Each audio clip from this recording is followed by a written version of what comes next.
you should check. See Yeah, how it I'll is start up there. Okay. And make sure that we're good on sound and whatnot.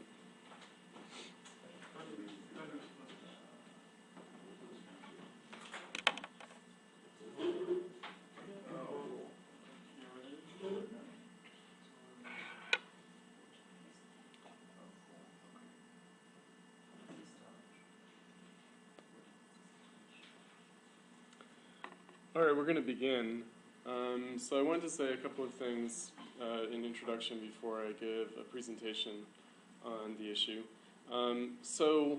A long-standing point of dialogue between Platypus and the Communist Party of Great Britain, CPGB, has been over the significance and relation of critical theory going back to Lukacs and Karl Korsch from the early 20th century to the practice of ostensible Marxism today. For instance, the CPGB member Mike Macnair attended the 2011 Platypus International Convention and spoke on the issue of the legacy of Trotskyism, but attended all of our, or many of our events at that convention, and then wrote up a report, actually a series of articles in the CPGB's weekly worker magazine on Platypus, and one of the things that he took issue with was our theory, right? So he basically said that he characterized Platypus as a theoretical dead end.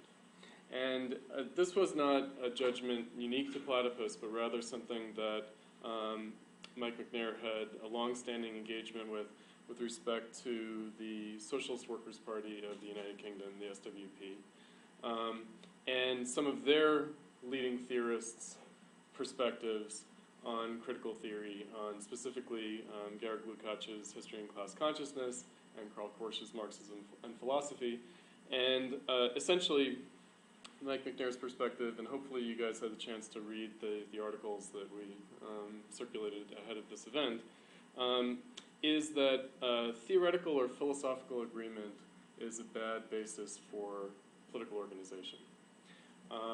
Because it gives rise to sectarianism and it gives rise to authoritarian politics within these organizations. On that I would largely agree, but anyway, he saw Platypus as a new tendency and a new organization on the left as going down the same mistaken highway.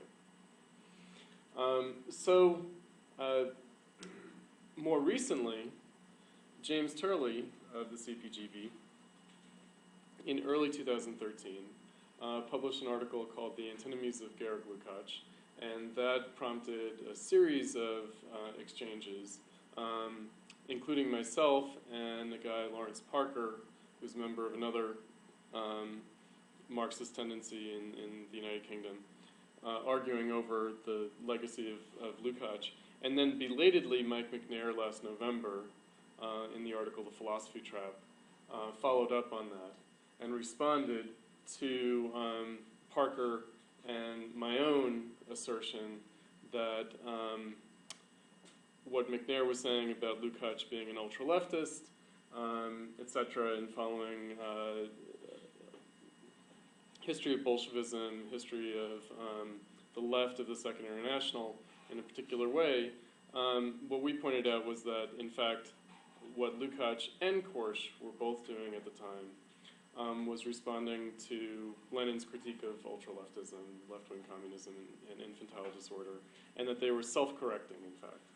And so that's what occasioned Mike Macnair to follow up with the Philosophy Trap article, where he spelled out the stakes a little bit more clearly as far as he's concerned with respect to the problem of theoretical agreement and also the problem intrinsically in the theory itself. So I'm going to do a presentation, and unfortunately it's going to take a fair amount for granted.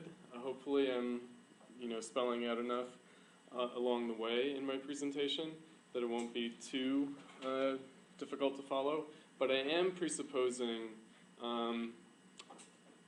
at least that one article, familiarity with that one article, Philosophy Trap, by Mike Macnair from last November. So that being the case, let me just sort of begin. And kind of a long presentation to make, but I'm going to try to bullet point it. In other words, I'm not going to actually kind of read it out. Not entirely, anyway. So I titled my presentation, Why Still Read Lukács? The other thing that I wanted to say is that the occasion for doing this is not only Mike Macnair's article from last November, but also the fact that we're in the midst of the Platypus primary Marxist reading group syllabus, in which, around the world, the various reading groups that we have convened are either just having finished reading Lukács in course or in the midst of reading Lukács in course. And so it's a kind of opportune moment for us to reflect on this. Also, I should say this straight away. I thought that it was perhaps not entirely coincidental that on the verge of us addressing Lukács in course in our reading groups, that Mike Macnair published this article, Philosophy Trap in the Weekly Worker, especially because their members have participated in our reading group in London previously. Okay, so anyway, as I was saying, why still read Lukács? That's the title of my presentation. The place of philosophical questions in Marxism. So why read Georg Lukács today, especially when his most famous work, History and Class Consciousness, is so clearly an expression of its specific historical moment, the aborted world revolution of 1917 to 1919, in which he participated, attempting to follow Vladimir Lenin and Rosa Luxemburg. Are there philosophical lessons to be learned or principles to be gleaned from Lukács' work, or is there rather the danger, as the Communist Party of Great Britain's Mike Macnair has put it, of theoretical overkill, stymieing of political possibilities, closing up the struggle for socialism in tiny authoritarian and politically sterile sects that are founded on theoretical agreement. Macnair's article, The Philosophy Trap, argues about the issue of the relation between theory and practice in the history of ostensible Leninism, taking issue in particular with Lukács' books History and Class Consciousness from 1923 and Lenin from 1924, as well as with Karl Korsch's 1923 essay Marxism and Philosophy. The issue is what kind of theoretical generalization of consciousness could be derived from the experience of Bolshevism from the Bolshevik-Menshevik split in 1903 until circa 1921. I should say straight away that I agree with Mike Macnair that philosophical agreement is not the proper basis for political agreement. But this is not the same thing as saying that political agreement has no theoretical implications. Rather, the issue is whether theoretical positions have necessary political implications. I think it is a truism to say that there is no sure theoretical basis for effective political practice. In other words, theoretical issues are not going to guarantee good politics. But I would say Macnair seems to be saying nothing more than this. In other words, that there can't be a theoretical basis for good politics. In subordinating theory to practice, Macnair loses sight of the potential critical role that theory can play in political practice, specifically the task of consciousness of history in the struggle for transforming society in an emancipatory direction. A certain relation of theory to practice is a matter specific to the modern era, I would argue, and moreover a problem specific to the era of capitalism, that is, after the Industrial Revolution, the emergence of the modern proletarianized working class and its struggle for socialism, and the crisis of bourgeois social relations and thus of consciousness of society that this entails. Critical theory recognizes that the role of theory in the attempt to transform society is not to justify or legitimate or provide normative sanction, not to rationalize what is happening anyway, but rather to critique, to explore conditions of possibility for change. The role of such critical theory is not to describe how things are, but rather how they might become, how things could and should be, but are not yet. The political distinction, then, would be not over the description of reality, but rather the question of what can and should be changed, and over the direction of that change. Hence, critical theory as such goes beyond the distinction of analysis from description. People will talk about descriptive theory versus analytic theory. Critical theory goes beyond that distinction.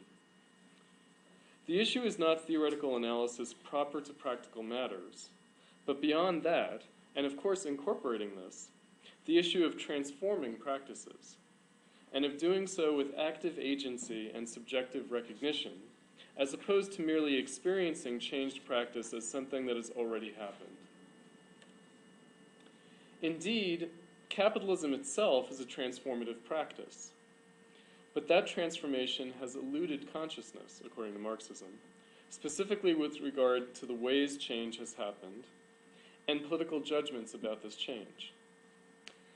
This is the specific role of theory, and hence the place of theoretical issues or philosophical concerns in Marxism.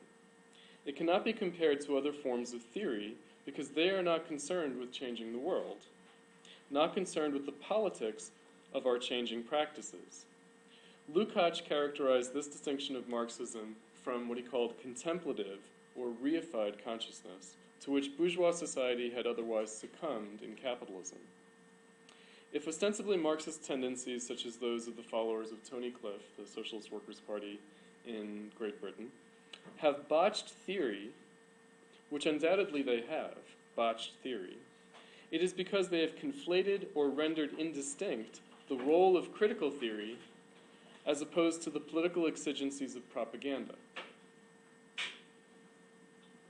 For organizations dedicated to propaganda, such as the Socialist Workers' Party in the UK, there must be an agreement to such propaganda. In other words, everybody in the organization has to agree on the propaganda. The question is the role of theory in such propaganda activity. If theory is debased to justifying propaganda, then its critical role is evacuated, and indeed it can mask opportunism.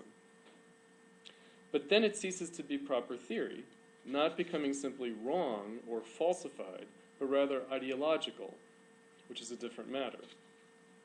This is what happened, according to Lukács and Korsch, to the Second International, or Socialist International, resulting in the vulgarization of Marxism, what they call the vulgarization of Marxism, or the confusion of the formulations of political propaganda instead of properly Marxist critical theorization. So first thing that I want to say is, with respect to Marxism as a theory, is that it understands a specific relation between theory and practice. I already mentioned after the Industrial Revolution, in other words, after the proletarianization of society, that supposedly, from a Marxist standpoint, this creates a new problem of consciousness. So I want to make a note on the term proletariat, just to be clear. The term proletariat is Marx's own neologism, new word, for the condition of the post-industrial revolution working class, which was analogous, but only in metaphorical analogy, to the ancient Roman Republic's class of proletarians. The modern industrial working class was composed of citizens without property. That's the definition of proletarians in the ancient Roman Republic, citizens without property. So in Marx's analogy, and we have to keep in mind that it's only an analogy, the modern working class is also citizens without property. In modern bourgeois society, for instance in the view of John Locke, who Mike Macnair raises in his article, property in objects is derived from labor, because labor is the first property. Hence, to be a laborer without property, to be a worker without property in one's own labor, is a self-contradiction in a very specific sense, in that the expropriation of labor happens as a function of society. In Marx and Engels' view, this is a function of a self-contradictory form of society. A modern free-wage labor worker is supposed to be a free contractual agent with full rights of ownership and disposal over her own labor in its exchange, its buying and selling as property, or more simply, as a commodity. This is the most elementary form of right in bourgeois society, from which other claims, for instance, individual right to one's own person and equality before the law, flow. If, according to Marx and Engels, the condition of the modern post-industrial revolution working class, or proletariat, expressed a self-contradiction of bourgeois social relations, This was because this set of social relations, or bourgeois right, writ large, was in need of transformation. The Industrial Revolution indicated a potential condition beyond bourgeois society. If the workers were expropriated, even though their contractual right to dispose of their own labor was already and still continued to be sanctioned by law, according to Marx and Engels, this was because of a problem of the value of labor at a greater societal level. Not at the level of the individual capitalist firm, not reducible to the level of the contractual relation of the employee to her employer. It's not at that level that the expropriation takes place, because at that level it remains fair exchange and a free contract. The wage contract was still bourgeois, but without the value of the labor exchanged, but the value of the labor exchanged was undermined in the greater global society, which was no longer simply bourgeois, but rather industrial, that is, capitalist.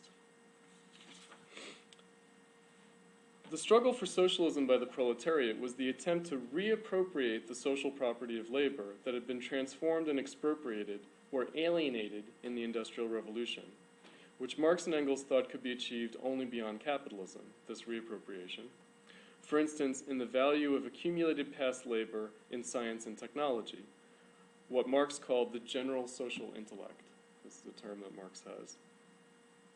An objective condition was expressed subjectively, but that objective condition of society was itself self-contradictory, and so expressed in a self-contradictory form of political subjectivity, that is, proletarian socialism.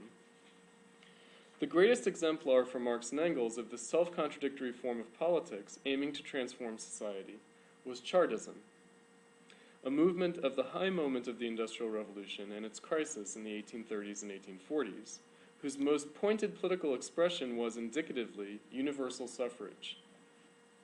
The crisis of the bust period of the Hungry 40s indicated the maturation of bourgeois society in crisis, as the preceding boom era of the 1830s already had raised expectations of socialism, politically as well as technically and culturally, for instance in the utopian socialism of Fourier, Saint-Simon, and Owen, as well as in the young Hegelian movement taking place around the world in the 1830s, on whose scene the younger Marx and Engels arrived belatedly during its crisis and dissolution in the 1840s. So there was like a Young America movement.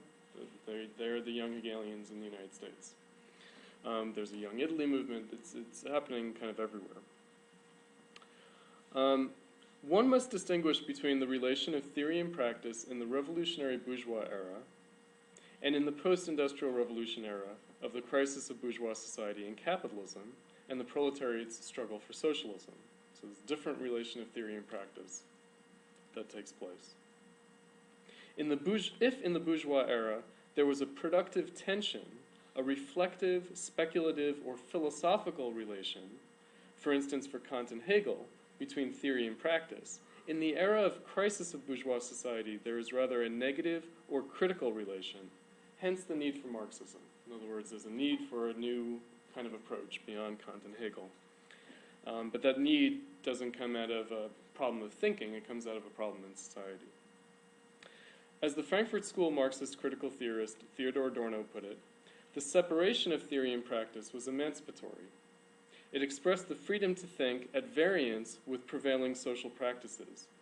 And this thinking at variance with prevailing social practices was unknown in the ancient or medieval world of traditional civilization. The freedom to relate and articulate theory and practice was a hallmark of the revolutionary emergence of bourgeois society. The combined revolution in society of politics, economics, culture, or religion, technique, and philosophy. The latter under the rubric of enlightenment. By contrast, romantic socialism of the early 19th century sought to reunify theory and practice, to make them one thing as they had been under religious cosmology as a total way of life. If, according to Adorno, Marxism, as opposed to romantic socialism, did not aspire to a unity of theory and practice in terms of their identity, but rather of their articulated separation in the transformation of society, transformation of both consciousness and social being, then what Adorno recognized was that, as he put it, the relation of theory and practice is not once and for all, but rather fluctuates historically.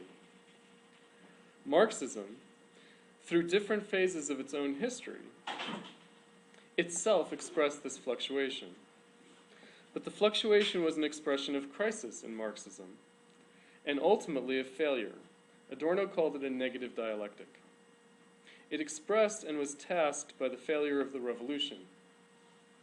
But this failure was not merely the failure of the industrial working class's struggle for socialism in the early 20th century, but rather that failure was the failure of the emancipation of the bourgeois revolution.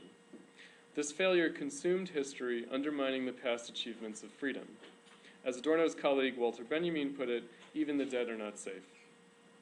Historical Marxism is not a safe legacy, but rather suffers the vicissitudes of the present. If we are still reading Lukács, we need to recognize the danger to which his thought, as part of Marxism's history, is subject to in the present. One way of protecting historical Marxism's legacy would be through recognizing its inapplicability in the present, distancing it from immediate enlistment in present concerns, which would concede too much already, undermining and liquidating without redeeming consciousness once already achieved. So now I want to address the division in Marxism, Lukács with Lenin and Luxemburg as orthodox. The title of Lukács' book, History and Class Consciousness, should be properly understood directly as indicating that Lukács' studies, the various essays collected in the book, were about class consciousness as consciousness of history. This goes back to the early Marx and Engels, who understood the emergence of the modern proletariat and its political struggles for socialism after the Industrial Revolution in a Hegelian manner. That is, as phenomena or forms of appearance of society and history specific to the 19th century.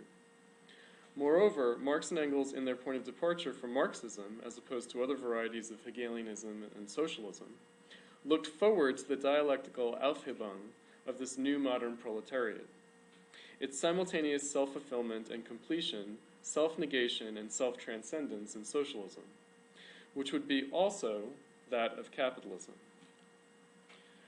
In other words, Marx and Engels regard the proletariat in the struggle for socialism as the central key phenomenon of capitalism, but also as the symptomatic expression of its crisis, its self-contradiction, and need for self-overcoming.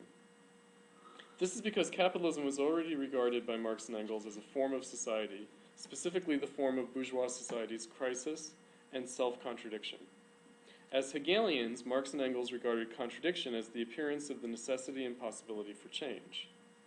So the question becomes, what is the meaning of the self-contradiction of bourgeois society, the self-contradiction of bourgeois social relations, expressed by the post-industrial revolution working class and its forms of political struggle?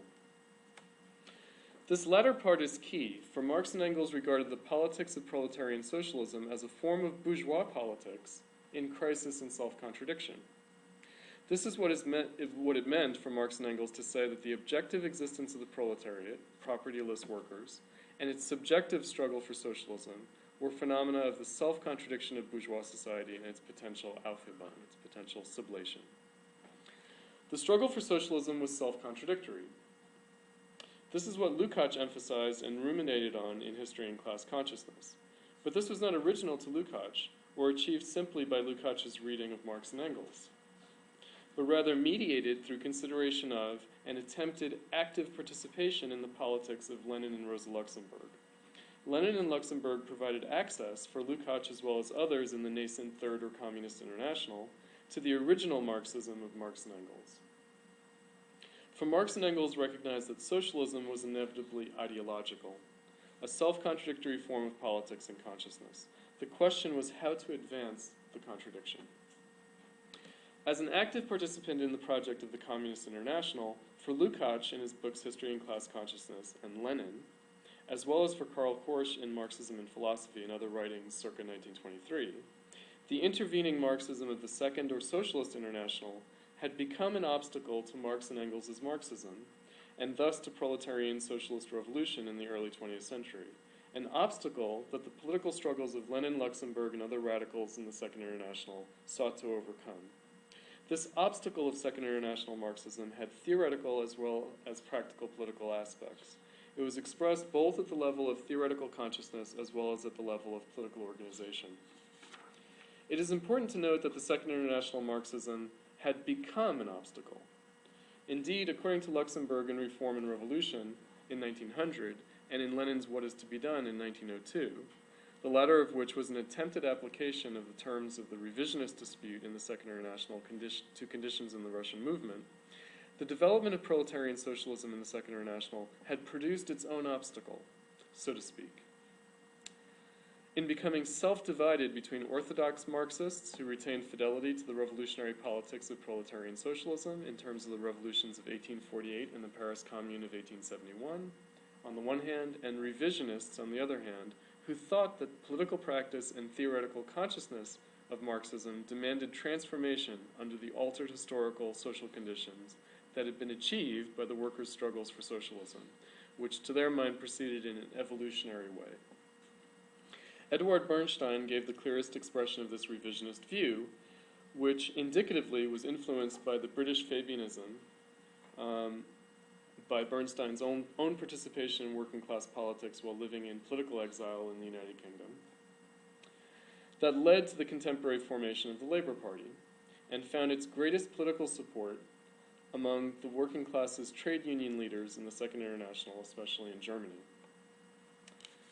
Lenin, Luxemburg, and Lukács, and Korsch, among others following them, thought that the self-contradictory nature and character, the origin and expression of proletarian socialism, meant that the latter's development proceeded in a self-contradictory way, which meant that the movement of historical progress was itself self-contradictory. Luxemburg summarized this view in Reform or Revolution, where she pointed out that the growth in organization and consciousness of the proletariat was itself part of, a new phenomenon of, the self-contradiction of capitalism, and so expressed itself in its own self-contradictory ways. This was how Luxemburg grasped the revisionist dispute in Marxism of the Second International. This self-contradiction was theoretical as well as practical. For Luxemburg and for Lenin, what they called the theoretical struggle was an expression of practical self-contradiction. Leon Trotsky expressed this orthodox Marxist view shared by Lenin and Luxemburg in his 1906 pamphlet Results and Prospects on the 1905 revolution in Russia by pointing out that the prerequisites of socialism were self-contradictory, that they retarded rather than promoted each other, and that different aspects of society that led to socialism actually blocked each other, in his view. This view was due to the understanding that proletarian socialism was bound up in the crisis of capitalism, which was disintegrative. The struggle for socialism was caught up in the disintegration of bourgeois society and capitalism. For Luxemburg, Lenin, and Trotsky, as against Bernstein, the crisis of capitalism was deepening. It wasn't being evolved out of, it was deepening. One of the clearest expressions of this disintegrative process of self-contradiction in Luxemburg, Lenin, and Trotsky's time was the relation of capitalism as a global system to the political divisions between national states in the era of monopoly capital and imperialism that led ultimately to World War I, but was already apprehended in the revisionist dispute at the turn of the 20th century, as expressing the need for socialism. In other words, that this division of the world among the imperial powers was an expression of the need for socialism, the need for proletarian political revolution. Lenin and Luxemburg's academic doctoral dissertations from the 1890s on the development of capitalism in Russia and Poland, respectively, Lenin wrote on Russia, Luxemburg wrote on Poland, addressed this phenomenon of combined and uneven development in the epoch of capitalist crisis, disintegration, and decay, as expressing the need for world revolution. In other words, the late capitalist development of Russia and Poland, they wrote, was an expression of the crisis of capitalism, that's why it had a combined and uneven character. Moreover, for Lenin, in What is to be Done, the revisionist dispute in Marxism itself was an expression of the crisis of capitalism, manifesting within the socialist workers' movement. That is, a prelude to revolution. In other words, and you guys will address this in the reading group, the first footnote of What is to be Done says, the revisionist dispute shows that we're ready for revolution. The split in Marxism was an expression of revolutionary crisis in capitalism. While it is conventional to oppose Luxemburg and Lenin's revolutionary socialism to Bernstein and others' evolutionism, and hence to oppose Luxemburg and Lenin's dialectical Marxism to the revisionist mechanical one, what is lost in this view is the role of historical dynamics of consciousness in Lenin and Luxemburg and Trotsky's view. This is the phenomenon of historical regression as opposed to progress, which the evolutionary socialism of Bernstein and others assumed, and later Stalinism also assumed. The most important distinction of Luxemburg and Lenin, as well as of Trotsky, their orthodox perspective, in Lukács and Korsch's view anyway, what made their Marxism dialectical and Hegelian was its recognition of historical regression. Its recognition of bourgeois society as disintegrative and self-destructive in its crisis of capitalism. But this process of disintegration was recognized as affecting the proletariat and its politics as well. Benjamin and Adorno's theory of regression begins here with Luxemburg and Lenin. The question is how to properly recognize in political practice as well as in theory the ways in which the struggle for proletarian socialism, that is, socialism achieved by way of the political action of wage laborers in the post-industrial era as such, is caught up and participates in the process of capitalist disintegration. The expression of proletarian socialism as a phenomenon of history, specifically as a phenomenon of crisis and regression. This history has multiple registers. There is the principal register of the post-industrial revolution crisis of bourgeois society and capitalism. That's one register for this. It's crisis and departure from preceding bourgeois social relations, those of the prior pre-industrial eras of cooperation and manufacture of the 16th, 17th, and 18th centuries. But there is also the register of the dynamics and periods within capitalism itself. In other words, there's on the one hand the register of the Industrial Revolution, but then there's the register of looking at changes within the post-industrial revolution era of capitalism itself. This is where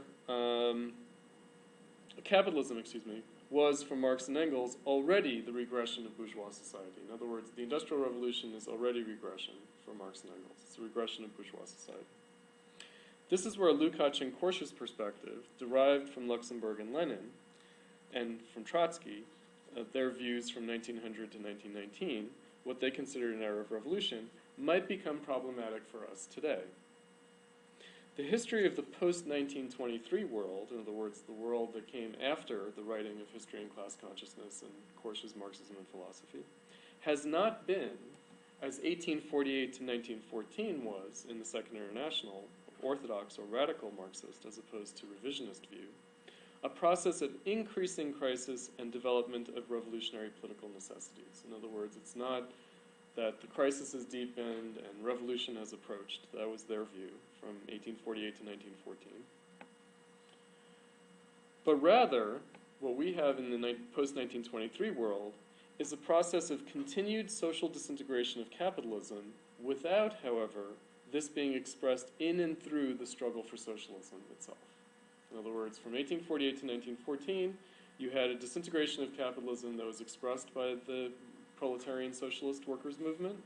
After 1923, the crisis no longer finds that expression. It is important to note that Lukács and Korsch abandoned, rather rapidly, their 1923 perspectives, adjusting to developing circumstances in a non-revolutionary era. In other words, shortly after publishing their disputed texts, they themselves abandoned their perspectives. But they did so because they basically felt corrected by the idea that world revolution they thought was going to happen but didn't happen. And so then they sort of backed off from their perspective, adapting to a non-revolutionary era. Here is where the problematic relation of people like Tony Cliff and the tendencies that he spawned to Lukács and Korsch, and hence to Lenin, Luxemburg, and Trotsky may be located. In Cliff's perspective, on the post-1945 world, being a non-revolutionary era, this era demanded a politics of propaganda that is related to, but differs significantly from the moment of Lenin and the others. For the Cliffites and for their organizations, and that includes the ISO in the United States, the International Socialist Organization, political practice is one of propaganda in a non-revolutionary period, in which political action is less of a directly practical, but rather of an exemplary propagandistic significance. This has been muddled, by the way, by their practice of movement building. In other words, they think of themselves as propaganda organizations, but they also engage in movement building.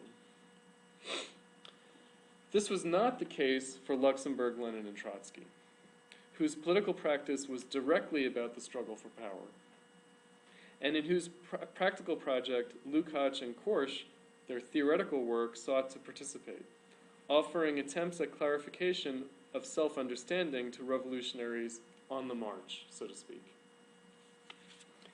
Cliff and his followers, at least at their most self-conscious, have known that they were doing something essentially different from Lenin and the others. They were not organizing a revolutionary political party seeking a bid for power as part of the upsurge of working-class struggle in the context of a global movement, such as the Second International, as had been the case for Lenin at the time of What Is to Be Done, or Luxemburg's mass strike pamphlet, or Trotsky's Results and Prospects. Yet the Cliffites have used the ideas of Lenin and Luxemburg and their followers, such as Lukács and Korsch, as well as Trotsky, to justify their practices. This presents certain problems.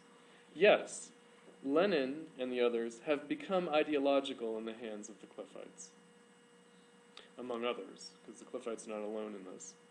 Leninism, for the Stalinists, most prominently. In other words, that there's also the example of what happened to Leninism in Stalinism. So the question turns to the status of Lenin's ideas in themselves and in their own moment.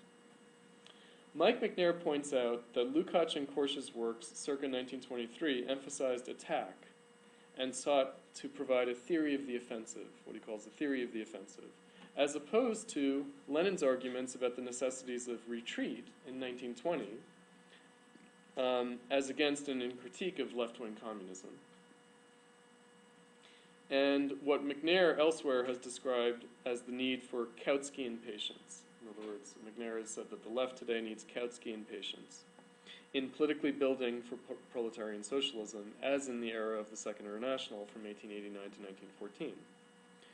And so this limits the perspectives of Lukács and Korsch, after Lenin, Luxemburg, and Trotsky, to a period of civil war. In other words, what Macnair says is, well, these ideas might have had some plausibility in an epoch of civil war, that is, in 1905, in the Russian Revolution of 1905, during World War I, and during the revolutions of 1917, 1918, 1919 in Russia, Germany, Hungary, etc.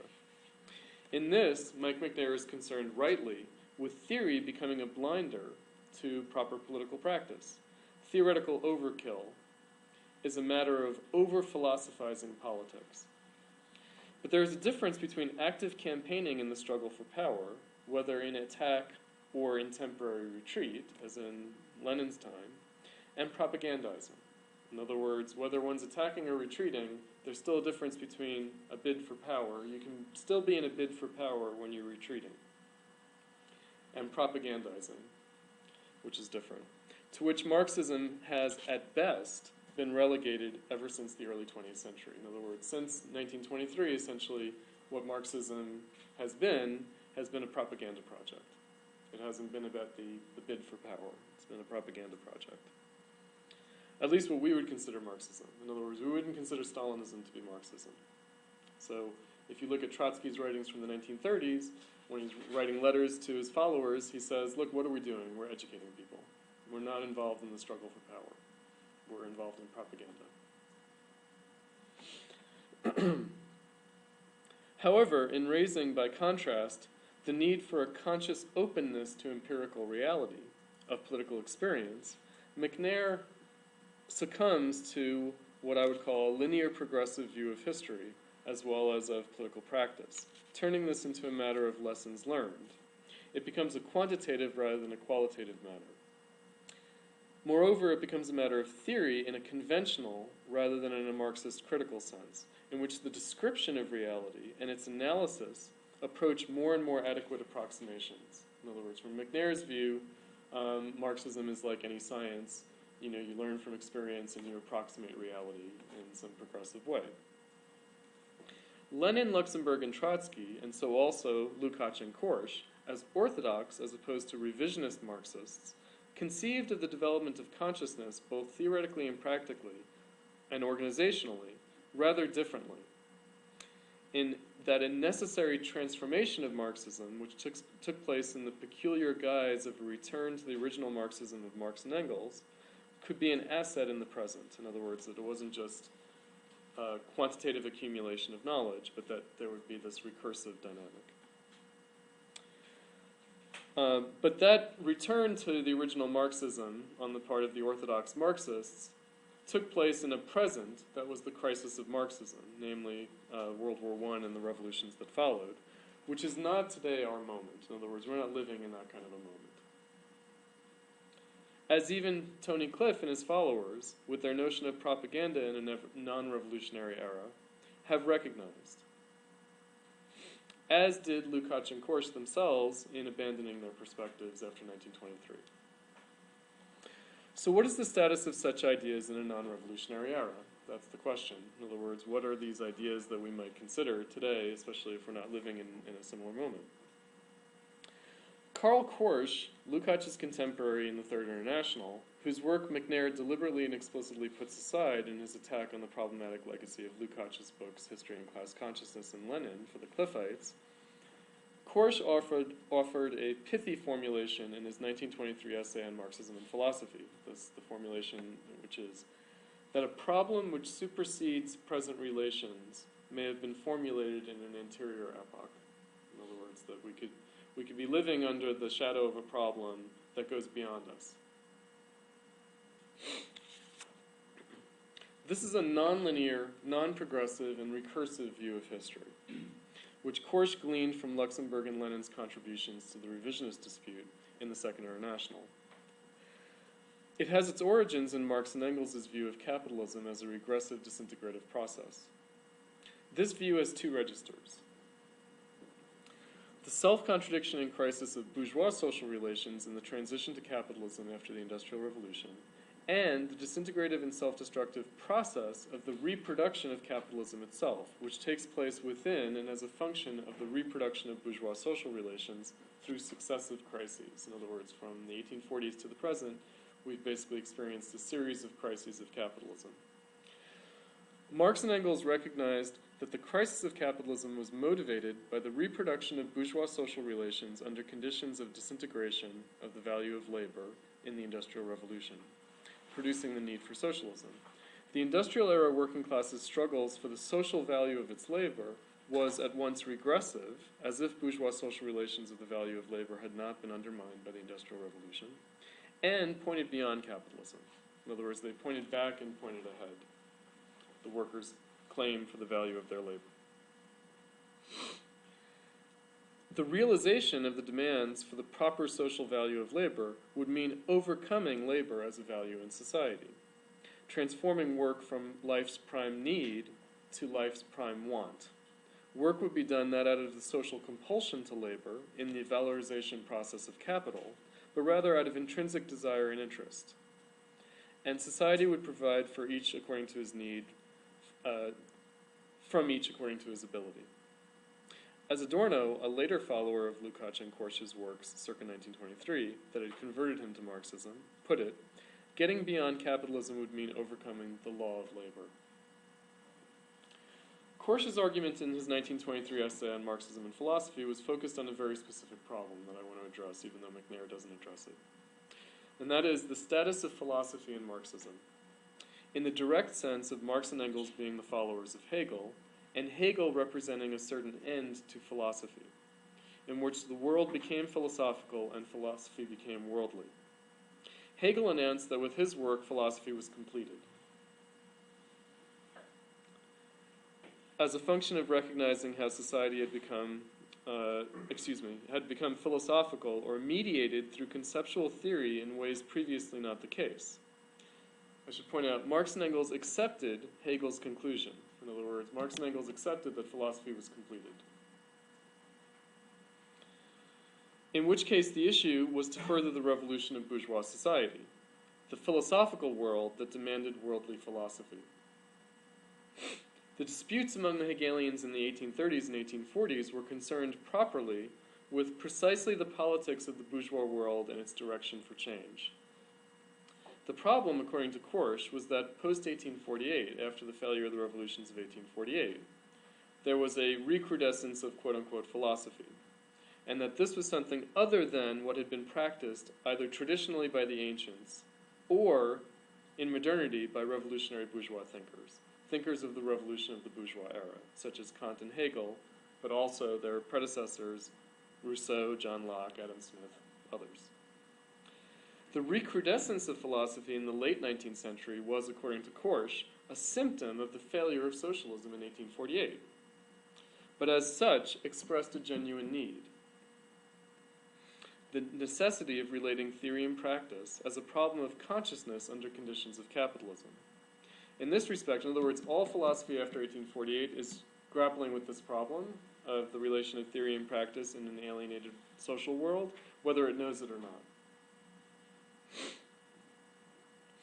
In this respect, Marxism was a sustaining of the Kantian Hegelian critical philosophy, but under changed conditions from the bourgeois revolutionary era to that of capitalism. Korsch analogized this to the recrudescence of the state in the post-1848 Bonapartist phenomenon, which contradicted bourgeois revolutionary liberal, the bourgeois revolutionary liberal prognosis of the subordination of the state to society, and thus the state's withering away, its functions absorbed into free social relations. This meant recognizing the need to overcome recrudescent philosophy as analogous to the need to overcome the capitalist state, the transformation of its necessity through socialism, what Korsch called Bonapartism in philosophy, expressed a new, late-found need in capitalism to free society. In other words, we need philosophers the same way we need the state. In other words, what should have happened as a function of bourgeois emancipation was that philosophy should have become worldly and the world should have become philosophical, and philosophical questions should have essentially dissolved into a matter of our social practices. But the fact that the same way the state should have been subordinated to civil society and sort of withered away, the fact that the state comes back, that we look to the state to answer the question of society, is analogous in Korsch's view to the fact that philosophy returns as a separate activity. In other words, rather than just thinking our social practices, we philosophize, which is something else. And we essentially look for philosophical Bonapartes in the same way that we look for political Bonapartes. So in the same way that we look for Adolf Hitler, we look for Martin Heidegger. We look for someone to do our thinking for us in the same way that we look to the state to manage social relations. To put a fine point on it. As Korsch put it, the only way to abolish philosophy would be to realize it. Socialism would be the attainment of the philosophical world promised by bourgeois emancipation, but betrayed by capitalism, which renders society opaque. In other words, why do we need philosophy? Why isn't philosophy just sublated into our social practices? Because society has become opaque. That's what produces the need to philosophize again. It would be premature to say that under capitalism, everyone is already a philosopher. Indeed, the point is that none are. It's not that everyone's a philosopher. It's that nobody's a philosopher, really. Like, in other words, no one is... Basically, Kant and Hegel assumed that everyone would become like Kant and Hegel. But the point is that no one is. Instead, they're Heideggers.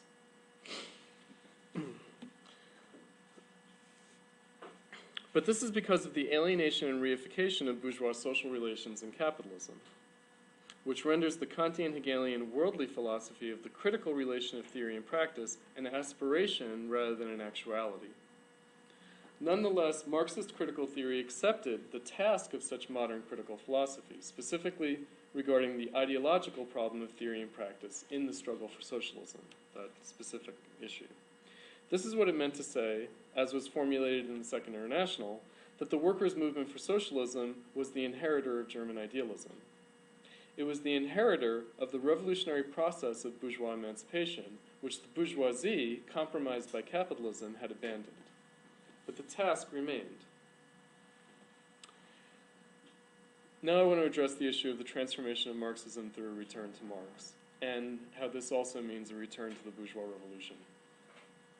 In other words, that for Lenin and Luxemburg, it not only means returning to Marx, but it means returning to the bourgeois revolution. Lenin, Luxemburg, and Trotsky, orthodox Marxists of the Second International, who radicalized their perspectives in the crisis of the Second International and of Marxism in World War and Revolution from 1914 to 1919, and were followed by new converts to Marxism, such as Lukács and Korsch, were subjects of a historical moment in which the crisis of bourgeois society and capitalism was expressed by social and political crisis and the movement for proletarian socialist revolution, beginning after the Industrial Revolution in the 1830s and 40s, the attempts to revolutionize society centrally by the wage laborers as such, a movement dominated from 1889 to 1914 by Marxism.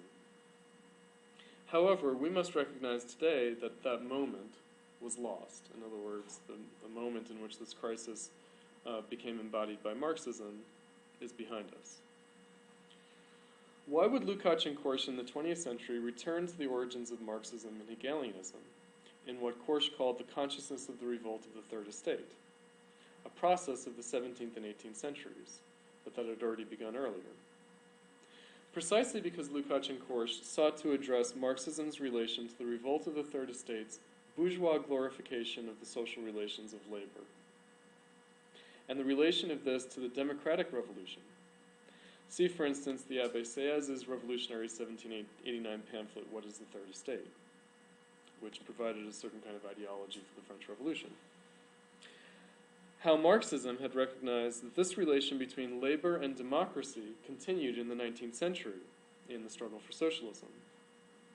In Lukács and Korsch's view, proletarian socialism sustained just this bourgeois revolution, albeit under the changed conditions of the Industrial Revolution and its capitalist aftermath.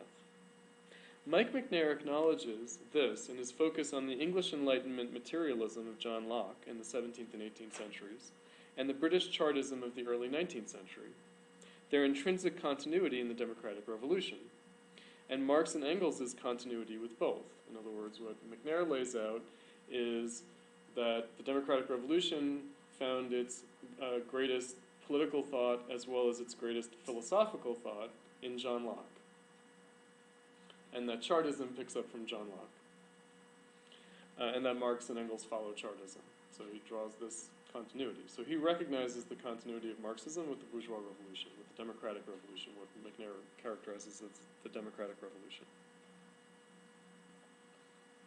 But then Macnair takes Kant and Hegel, and thus Lukács and Korsch following them, to be counter-enlightenment, and anti-democratic thinkers accommodating autocratic political authority, drawing this from Hume's alleged turn away from the radicalism of Locke back to Hobbes's political conservatism. So David Hume, in Mike Macnair's view, turns back to Hobbes from Locke. Right. And Adam Smith. But anyway, we'll leave that aside. And Macnair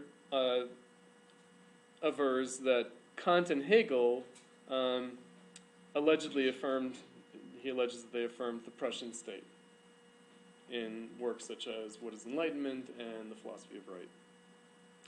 But this leaves out the crucially important influence on Kant and German idealism more generally by Rousseau, of whom Hegel remarked that freedom dawned on the world in his works.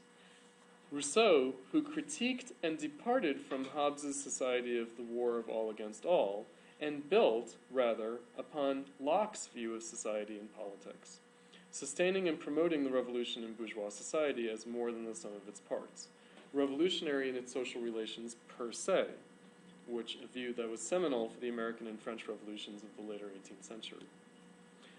Capital, as the continued social compulsion to wage labor after its crisis of value in the Industrial Revolution, both is and is not the Rousseauian general will of capitalist society. It is a self-contradictory mode of production and set of social relations expressed through self-contradictory consciousness, in theory and practice, of its social and political subjects, first and foremost the consciousness of the proletariat. Marx and Engels' point was that the proletariat's critical recognition of the self-contradictory character of its struggle for socialism, in what Marx called the logical extreme of the role of the proletariat in the democratic revolution of the 19th century, could not, according to Marx, take its poetry from the 17th and 18th centuries. So, and this was clearly expressed by the failures of the Revolution of 1848, where Marx, in his address to the Central Committee of the Communist League in 1850, formulated the revolution in permanence. What this means is that the democratic revolutionary aspirations of the wage laborers for the social republic was the self-contradictory demand for the realization of the social value of labor after this had already been taken the form of accumulated capital, what Marx called the General Intellect. It is not the social value of labor, but rather that of this general intellect which must be reappropriated. In other words, it's not individual workers' labor whose value must be reappropriated, but rather it's capital that has to be reappropriated. The general social intellect needs to be reappropriated. However, it must be reappropriated by the wage laborers themselves in their discontents as subjects of democracy. In other words, it's in the struggle for democracy that the working class expresses the need to appropriate the general social intellect. So you see the sort of complex situation that I'm laying out. The ongoing democratic revolution renders this both possible and superfluous, in that it renders the state both the agency and the obstacle to this reappropriation in post-1848 Bonapartism, which promises everything to everyone to overcome the social question of capitalism, but provides nothing. A diversion of the democratic revolution under conditions of self-contradictory bourgeois social relation. The state promises employment, but gives unemployment benefits or subsidizes the lost value of wages. As Adorno put it, workers get a cut of the profits of capital to prevent revolution. Or, as Adorno's colleague, the director of the Frankfurt Institute, Max Horkheimer, put it, the Industrial Revolution and its continued social ramifications made not labor, but rather the workers, superfluous. This created a very dangerous political situation, clearly expressed by the catastrophic events of the 20th century, mediated by mass democratic movements. In the 20th century, under the pressure of mass democracy, itself the result of the class struggle of the workers, the role of the state as self-contradictory and helpless manager of capitalism came to full fruition, but not through the self-conscious activity of the working class's political struggle for socialism, confronting the need to overcome the role of the state, but more obscurely and with perverse results. Lenin's point in The State and Revolution was the need for the revolutionary transformation of society beyond bourgeois right that the state symptomatically expressed. But according to Lenin, this could be accomplished only on the basis of capitalism itself. If the working class, among others in bourgeois society, had succumbed to what Lukács called reification of bourgeois social relations, then this had been completely naturalized and could no longer be called out and recognized as such. For Lukács, reification referred to the hypostasization and conservatization of the workers' own politics in protecting their class interests, what Lenin called their mere trade union consciousness, including that of nationalist competition in capitalism, rather than rising to the need to overcome this in practice, recognizing how the workers' political struggles might point beyond and transcend themselves. This included democracy, which could occult the social process of capitalism as much as reveal it. One phenomenon of such reification in the 20th century was what Adorno called the veil of technology, which included the appearance of capital as a thing, as in capital goods or techniques of organizing production, rather than, as Marxism had recognized it, as a social relation, however self-contradictory. So I want to, just in getting towards my conclusion, point to an example of a parallel recognition of this problem of the veil of technology and capital. The anti-Marxist, liberal, yet still quite conservative, Heideggerian political theorist Hannah Arendt, and an antagonist of Adorno and other Marxist critical theorists of the Frankfurt School, Hannah Arendt, who was, however, married to a former communist follower of Rosa Luxemburg's Spartacist League, expressed well how the working class in the 20th century developed after the failure of Marxism. And now I'm going to quote from her. The modern age has carried with it a theoretical glorification of labor, and has resulted in the actual transformation of the whole of society into a laboring society. This is Hannah Arendt. The fulfillment of the wish, therefore, like the fulfillment of wishes in fairy tales, comes at a moment when it can only be self-defeating. It is a society of laborers which is about to be liberated from the fetters of labor by technical automation. And this society does no longer know of those higher and more meaningful activities for the sake of which this freedom would deserve to be won.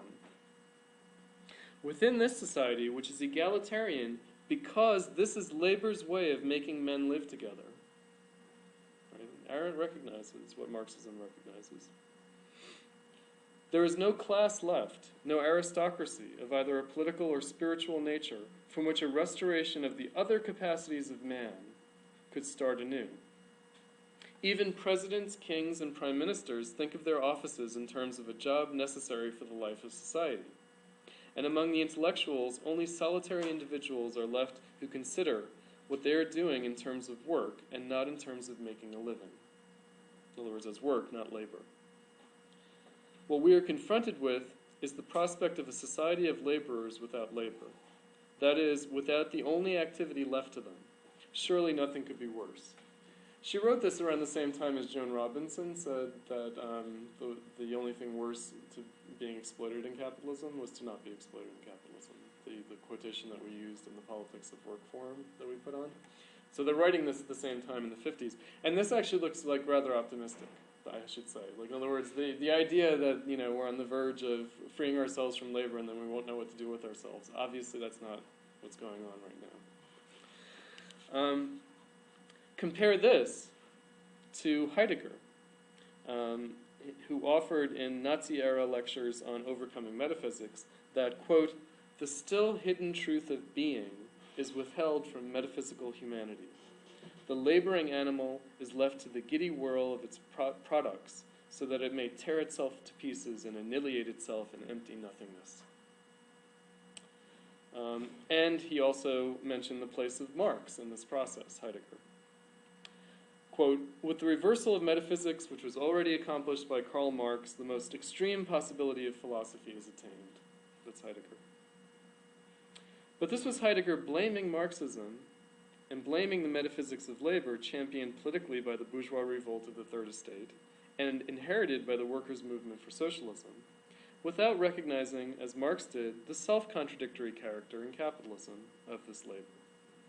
Heidegger, for whom only a God can still save us, and Arendt following him, demonized technologized society as a dead end of Western metaphysics, allegedly going back to the Socratic turn, like going all the way back, this dead end went all the way back to the Socratic turn of science, followed by Plato and Aristotle in classical antiquity, rather than recognizing it as a symptom of the need to transform society, capitalism and its need for socialism as a transitional condition of history. In other words, Arendt and Heidegger think, oh, it goes all the way back to Socrates, whereas in fact it just goes back to the 19th century.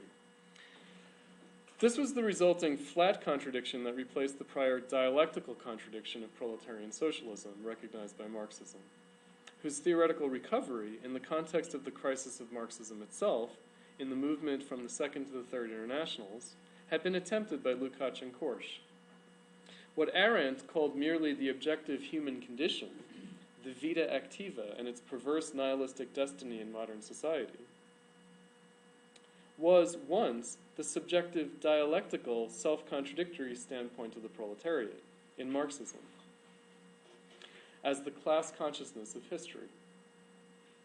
The historical need for the proletariat to overcome and abolish itself as a class, including its own standpoint of consciousness, its regressive bourgeois demand to reappropriate the value of labor in capitalism, which would both realize and negate the bourgeois right of the value of labor in society. Socialism was recognized by Marxism as the raising and advancing of the self-contradiction of capitalism to the next stage, motivated by the necessity and possibility for communism.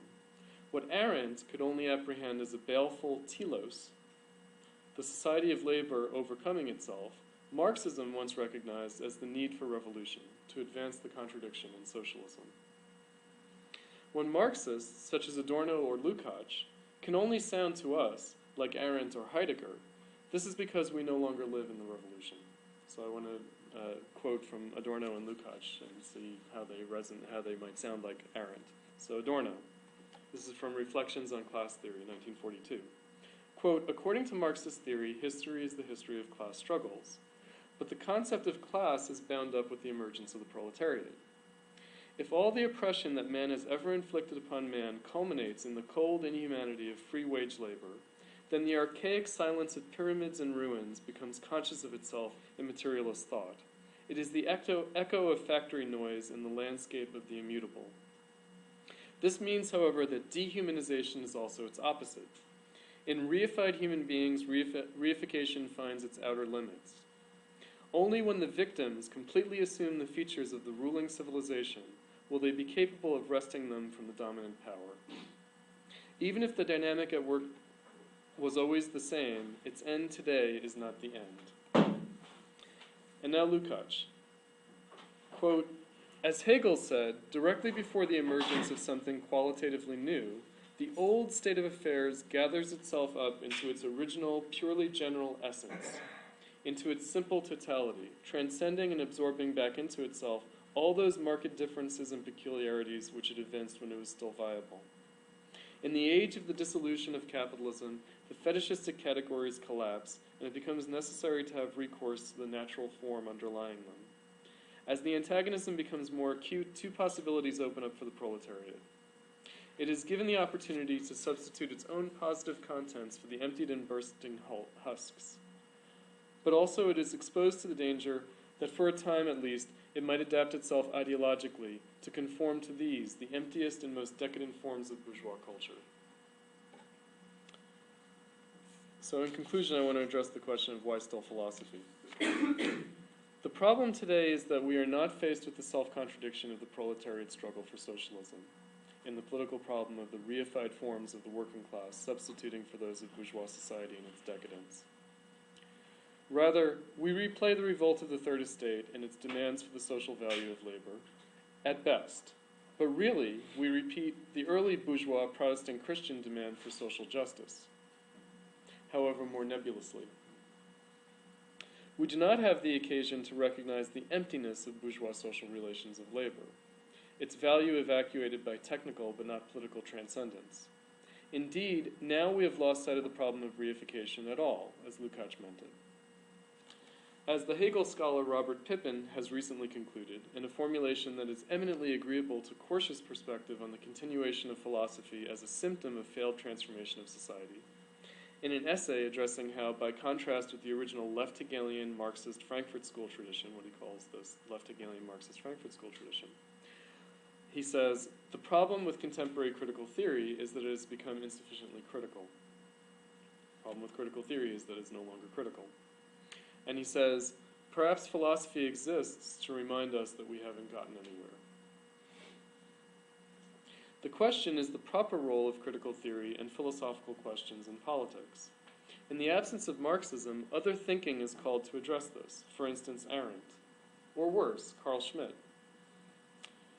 Recognizing the potential political abuse of philosophy does not mean, however, that we must agree with Heidegger, who said that philosophy will not be able to bring about a direct change of the present state of the world. Especially since Marxism is not only a history of a form of politics, but is also, as the Hegel and Frankfurt School scholar Gillian Rose put it, a mode of cognition sui generis. This is because, as the late 19th century sociologist Emile Durkheim put it, bourgeois society is an object of cognition sui generis. Furthermore, capitalism is a problem of social transformation sui generis, one with which we still might struggle, at least hopefully. Marxism is hence a mode of politics sui generis, one whose historical memory has become very obscure. This is above all a practical problem, but one which nonetheless registers also philosophically in theory. The problem of what Rousseau once called the reflective, and Kant and Hegel, after Rousseau, called the speculative relation of theory and practice in bourgeois society.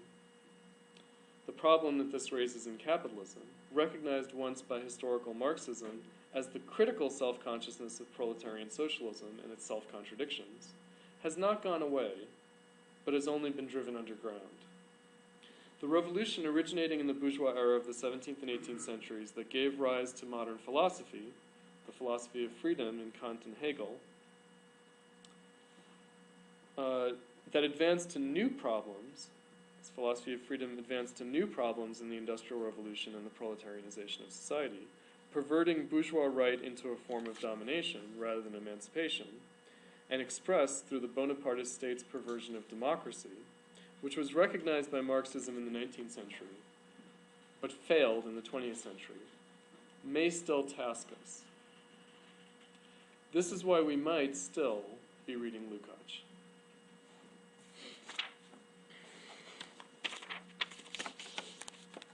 We've got two longer questions from Chris Mansour and Greg Rubellis, and a shorter one from James Turley. Let's start with James.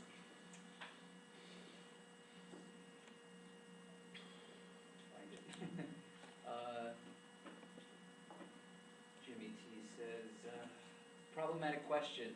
If the proletariat is to become a class for itself and all that jazz, it will have to possess, will it have to possess, okay, it's not a question. It will have to possess collectively the blind facts. Right, so the question is how? Oh, that's Gregor, not Greg No. Rubellis. Never mind. Okay, but that was from That's from James Turley? James Turley. All right, so he was saying that for the proletariat to become a class for itself, it will have to possess all the blind facts. Yeah. Of course. The question is how? What is the question? I think that it means that that theory after Lukács disdains of the facts. And he's saying, yeah, but the proletariat will have to possess the facts. The theory to practical orientations decided rather on the basis of practical ideology. Political programs, which in our view ought definitely to be the basis of political unity, flow inevitably from theoretical abstractions, but it is precisely the contestation of theoretical notions measured against a recalcitrant material reality to which theory is supposed to acquaint us, which allow theory to orient practice through the program and party. Okay, so let me address this, because this goes back to something that James wrote in The Antinomies of Georg Lukács, and also Mike Macnair has written about... Both Mike and I argue from different starting points that the result of Lukácsian Marxism is a closed epistemological space in which this contest cannot take place. Theory is rather subordinated to reality, in which our relationship may be directly practical. In case of an immediate political campaign, for example, entirely passive, say determining the age of distant stars, or somewhere in between. The assumption of Lukács is that we are in a practical relationship to reality or else reified, hence his distaste for experimental science, which precisely absorbs all reality into thought and thus disables theoretical contestation. All right, let me say something about this. It's not that Lukács and his followers disdain science. It's that they don't think that science provides a proper model for theory of politics. In other words, it's not, because he responded to this in defensive history and class consciousness, when he talked about the dialectics of nature, etc. This is something that he wrote in 1925, right before he decided to abandon history and class consciousness. It's called Taoism and the Dialectic. It's in part 2 of Taoism and the Dialectic that Lukács addresses this. It's not that he disdains of it, it's that he's not addressing it. In other words, history and class consciousness is not about the relation of capitalism to physical science. It's about the relationship between proletarian socialism and capitalism, which is a different matter. So just because he doesn't address it doesn't mean that he disdains it. However, looked at the other way, he thinks that the idea that you could model a theoretical perspective of Marxism after the physical sciences itself treats society as if it were an object like other physical objects. And the point is that society is an object sui generis. In other words, that society is an object different from physical phenomena. And that's why you can't model political theory on the physical sciences. It's not that the physical sciences are worthless, of course not. but it's rather they don't provide a model for addressing the transformation of society, because it's a different kind of object. In other words, I don't know, trying to forge steel is a different problem from trying to overthrow the state. Yeah, Richard, go ahead. So, I mean, when you were discussing the question of the revisionism controversy, in retrospect, Speak up, Richard. It's when, far from the mic. when the discussion is about the revisionism controversy, and I understood what you were saying, I'm not disagreeing, it's presented in terms of a philosophical argument. Now, in a contemporary context, Who's presenting it that way? well, Me? in terms of like Or Lukács and Korsch, yeah. Right. But in terms of like a contemporary moment when the revisionism controversy is happening, it's posed at an apparently empirical level. Well, one point, in that Bernstein is saying, well, look, Marx makes these predictions, and this is not what's happening. Let me say something about that. In the Second International, there was a division of labor. In other words, Kautsky responded to the programmatic issues of revisionism. Luxemburg addressed more the historical, theoretical issue of revisionism. In other words, how to understand capitalist progress. And Plekhanov was also very important. We don't tend to read Plekhanov's contribution to the revisionist dispute, but he took up the philosophical cudgels. And maybe more or less problematically, but it should be noted that both Lukács and Korsch are affirmative with respect to Plekhanov. Right. Right. And so, but I want to say that, like, I think that the question of capitalism being a crisis, like in the Second International, that was discussed to a large extent, not exclusively. In practical terms. But also in economic terms. In terms Right. of the prognosis. Now, for us, when you're talking about capitalism being a crisis, we're obviously talking about something that isn't. It's become more nebulous. Because we're talking about the crisis of bourgeois society, the crisis of all social relations, the crisis of all ideological categories. And In other words, it's not manifesting as a crisis of political economy. right, but getting back. It might manifest as an economic crisis, but that's actually different from a crisis of political economy. That would be the other thing. In other words, that the Wall Street collapse of 2007, 2008 is not necessarily a crisis of political economy, and this is actually expressed in the fact that supposedly this was a definitive crisis for neoliberalism, and yet neoliberalism continues. The point of the matter is that you can have an economic crisis without it being a political economic crisis. Right. Right. And so that, I think, is a point that has to be emphasized, whereas in the earlier period, the assumption of a unity, or those things marching in step, would have been based on good empirical basis. I guess the question that I have, would be the question about the assumption about the relationship of Marxism to philosophy.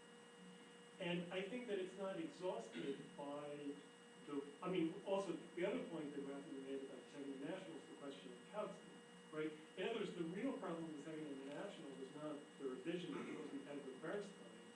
It was. Well, there are two problems. I mean, what I would say is that there's the revisionist dispute of the 1890s, and then there's the crisis of World War I. And there's also the time in between. In other words, we might say that there are three phases to this.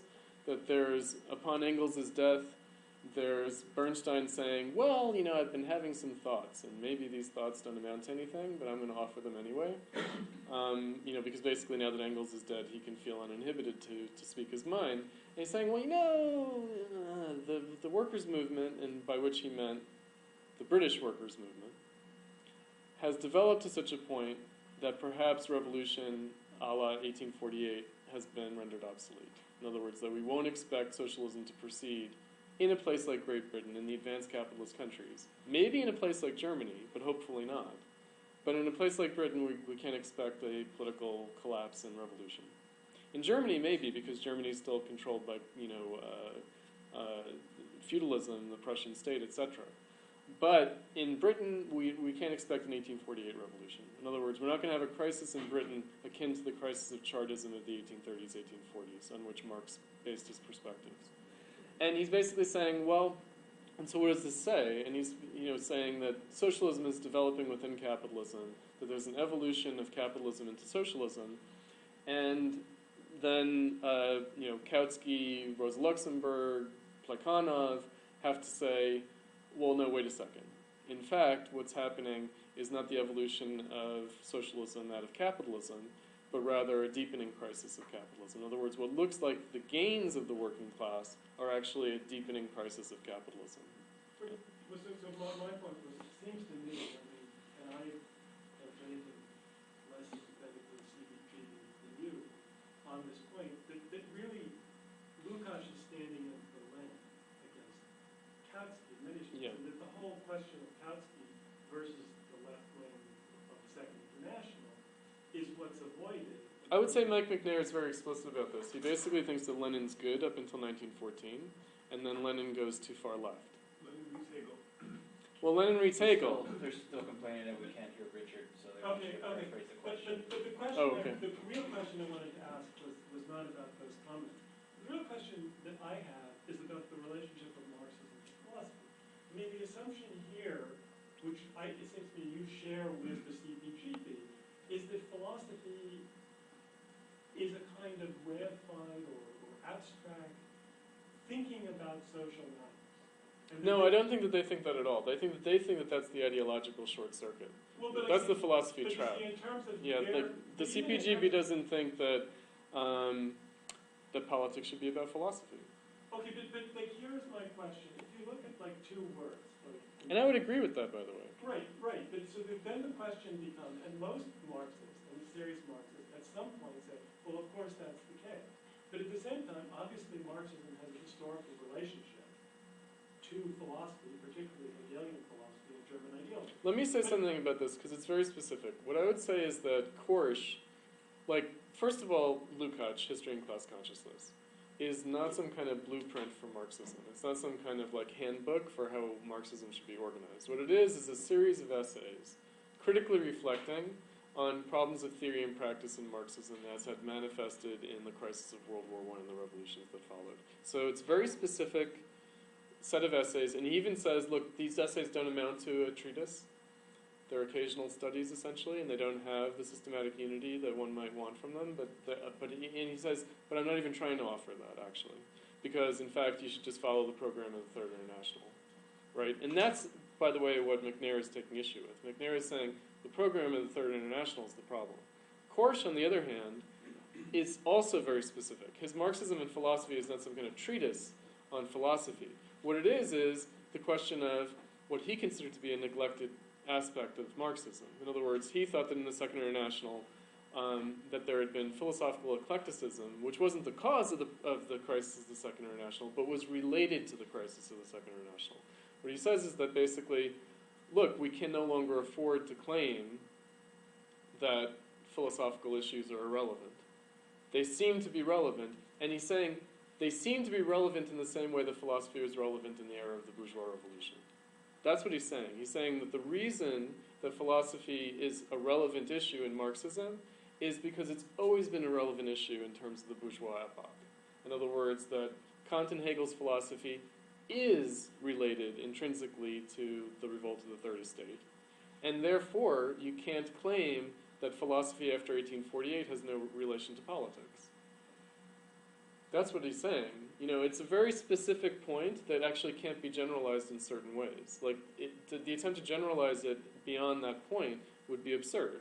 And I'm afraid that, the problem with Mike Macnair and James Turley is that they precisely think that Lukács and Korsch were aiming to generalize in such an absurd way. Maybe they don't think that Lukács and Korsch were trying to generalize in the absurd way, but they do think that the SWP and others generalize it in an absurd way, turn it into this kind of ideological cudgel. Basically say, well, we have to support, the project of the Respect Coalition because Lukács said blah, blah, blah. Right? Isn't that tied up to the accusation, which is that either that Lukács and Korsch are ultra-left, or also the philosophical accusation that they're idealists. So when people are talking about natural science, isn't what they're talking about the question of idealism versus materialism? Well, voluntarism versus objectivism. So in the Facebook invitation photo that I used, we have James Turley's plotting out of the legacy of Lukács, right? And he's resituating Lukács as the Holy Family. In other words, that Lukács is like left Hegelianism of the 1840s, and then it generates all this panoply of problems. And he largely distinguishes them in terms of objectivism and voluntarism, right? Which, by the way, is like code language for materialism, idealism, right? Right, but And, you know, the point would be, well, wait a second, how did this happen, right? Meaning that if Lukács and Korsch were trying to address precisely the way in which Marxism had devolved into objectivism and voluntarism, circa 1914, so that you have, I don't know, Benito Mussolini and Kautsky, and, you know, you have these sort of competing phenomena, that in this respect, right, Lukács and Korsch are the voluntarists, right? They're kind of with the left, right? And Kautsky is being characterized as objectivism, right? As contemplative, right? As passive, right? And I don't know, Lenin and Luxemburg are active revolutionaries. There's like that kind of parsing out. And basically what Lukács and Korsch are doing is addressing, well, okay, what would it mean to say that Marxism has an idealist dimension? And how does that idealist dimension relate to the question of political agency and subjective will? right, but Yeah. just So Greg's question was, what role would a Marxist theoretician, whom we assume for a second to be conscious of the heritage of Marx and Engels, the Second International and the post-19 phase, and Korsch Lukács, play today? She is working outside the framework of the theory-practice relation of the SPD, after all. The SPD pre-1914 could bring theory and practice into productive tension, since it had broad followership among the proletariat masses, and could quote-unquote pass on the latest theoretical arguments, etc. How can a member of Platypus, for example, conscious of the importance of Korsch, Lukács, Adorno, be productive for the future of a Marxist politics beyond quote-unquote propaganda without falling into the quote-unquote philosophy trap? Well, let me say something about this, because If the 19th yeah, century go ahead. left was a symptom of the crisis of bourgeois society, the party theoreticians Kautsky and Luxemburg were products of the crisis as well. If we're but the products of degeneration of the left of the 20th century, what position should we be striving for? Wouldn't it be a recognition of the importance of Lukács? Wouldn't a recognition of the importance of Lukács be necessarily opaque to us today? yes. In other words, we still read Lukács because we don't know what it means. That's the point. Philosophy tells us that we haven't gotten anywhere. In other words, Lukács becomes this obscure, esoteric philosophical treatise in a way that it wasn't when he originally wrote it. But we can reflect on the fact that that's the case. In other words, that it's become this philosophical work where it's not really a philosophical work at all. Let me say something about this. It goes to what was a subordinate issue in my presentation, but is actually central, which is propaganda. In other words, are Marxists reduced to propaganda? And if Marxism is reduced to propaganda, what does that mean? So let me define propaganda to begin with. So there's a distinction between agitation and propaganda. Agitation is getting a few ideas to a lot of people, and propaganda is getting a lot of ideas to a few people. Right? In other words, Trotsky, in characterizing his project of the Fourth International in the 1930s as a propaganda project, meant that he knew that the scope of his political activity was narrow. In other words, he's not trying to start a mass movement. What he's trying to do is preach to the Third International, the existing Stalinized Communist International, and break it from its reformism. In other words, it's a lot of ideas to a few people. And of course, a few people back then means millions, right? But relatively few, meaning not billions, right? So that's the propaganda project. And all left groups, and I would say the CPGB, thinks of itself in terms of a propaganda project, meaning that there's an existing movement, or there's an existing group of people who are politicized, and then you're preaching to those people with ideas. Platypus doesn't do that. In other words, by saying the left is dead, we self-consciously cut ourselves off from the temptation of trying to change the ideas of the left. In other words, they're dead, we're not trying to convince them of anything, we're not trying to intersect them, it's not a propaganda project. And the most important effect of this is not in declaring that the left is dead, it's in disciplining ourselves from falling into the trap of a propaganda project. Because the trap is not philosophy, the trap is propaganda. In other words, our project is not about trying to convince the existing left of anything. We're not trying to propagandize create a pole of attraction, intersect, make an intervention, all of this language. We're not trying to do any of that. And the reason that we're not trying to do any of that is that we don't think that the left, first of all, exists. And second of all, the degree to which it does exist, it's not a left. It's a kind of marginal, it's like, I don't know, propagandizing to the left would be as hopeless as propagandizing to the Ayn Rand followers. Really. Or propagandizing to the Islamists or whoever. Propagandizing to the Catholic Church. It would be that hopeless. Right? So we're not a propaganda project, and that changes what Lukács means to us. In other words, because we're not a propaganda project, we don't read Lukács the way people who are engaged in a propaganda project read Lukács. So, yes, I would say in response to Gregor's question, yes. Now, what that means, right, is that we're not preaching to Die Linke, we're preaching to the SPD youth, or, we're not preaching to the post-anti-Deutsch, anti-national left, the little theory clutches in Germany, in the squats, right, funded by the Rosa Luxemburg Institute. We're not preaching to those people. In other words, we're not trying to convince them of anything. Right? We're trying to break the bad leftism, which is completely different. And breaking the bad leftism means stopping the pseudo-activity. And stopping the pseudo-activity not in an absolute sense, but in a marginal sense. Right? Disenchanting it, like robbing it of its compulsory kind of appeal. So, if Lenin and Luxemburg were engaged in some kind of propaganda project as a minority tendency in the Second International, and if Trotsky was engaged in a propaganda project as a minority tendency of Marxism in the 20s and 30s, we're not doing that. I would also say that Lukács and Korsch were not doing propaganda either. In other words, Lukács did not write History and Class Consciousness to propagandize among the communists. He thought some people might read this and might get something from it. In the same way that, Kant wrote the Critique of Pure Reason not as like a propaganda, project. He thought he was contributing to a discussion. In the same way that Lukács and Korsch thought that they were contributing to a discussion.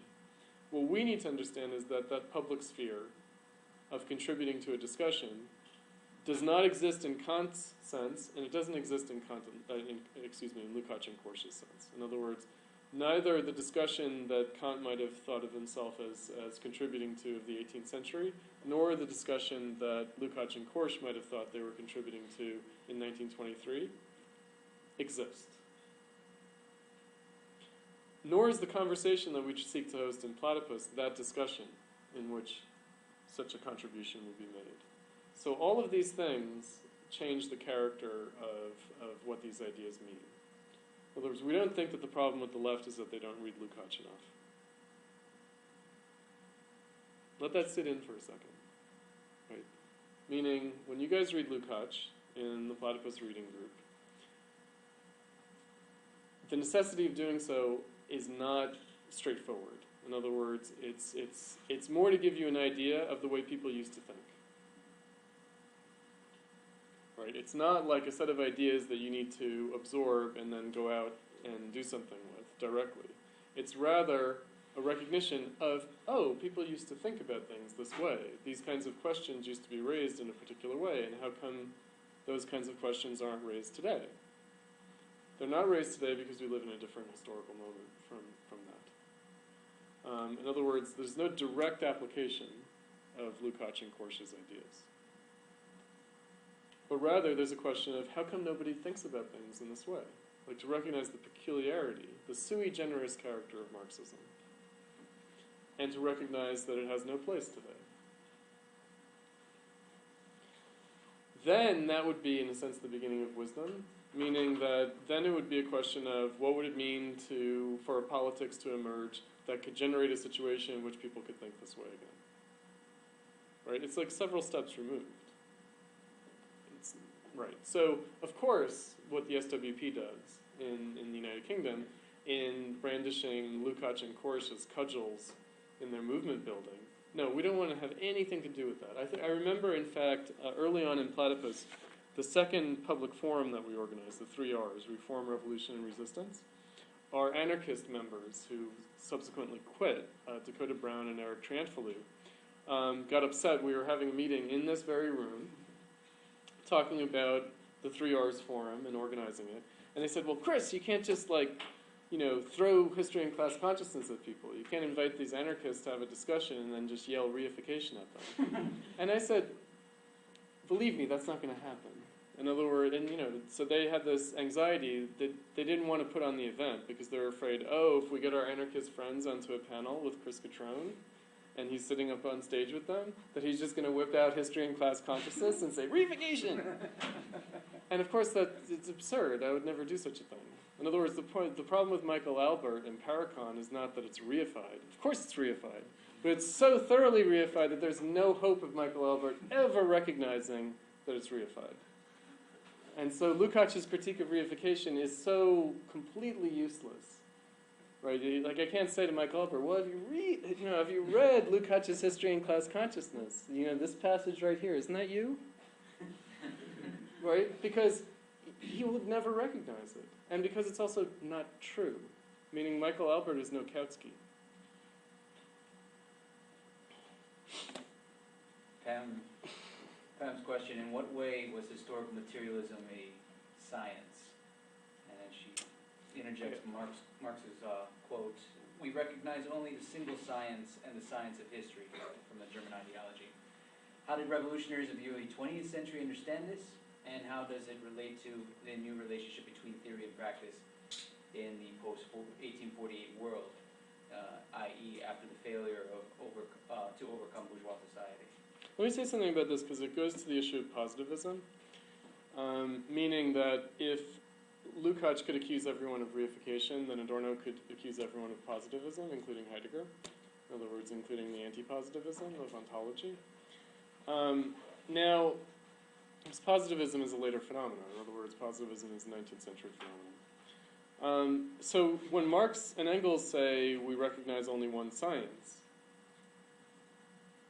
it's rather hopeful on their part. In other words, in the 1840s to say there's only one science, there's no discontinuity in science, meaning the physical sciences and the social sciences are one because they're about the emancipation of human reason and the development of freedom. In other words, the development of freedom and reason can find its expression in politics, it can find expression in physical science. It's rather optimistic to say that there's one science. Because today, to say in a similar mode, there's one science, is actually to reduce Marxism to the level of physical sciences, which would be positivism. It's the same question that I responded to earlier. Namely, the problem is not the physical sciences. The problem is trying to apply the physical sciences to society. Because, frankly, the physical sciences are social phenomena. They are. And yet they're mediated at such a remove that there's no point in doing a social critique of the physical sciences, at least not under conditions of no politics. Meaning there might have been a point, at some point, maybe, that never actually happened, in which people could reflect upon, well, why are we inquiring into physical phenomena this way rather than that way, and try to extrapolate from that speculatively with respect to society. In other words, not the dialectical materialism disputes of the Soviet Union, right? But rather, how are the dialectical materialist disputes of the Soviet Union some kind of perverse, obscure expression of some kind of question that could be asked in a better way? Right? In other words, one could ask these kinds of questions rather than, executing some scientists for failing to be dialectical or something, right? Like, in other words, just because it's wrong to execute scientists for not being dialectical doesn't mean that you can't ask the question, what's the relationship between physical science and society?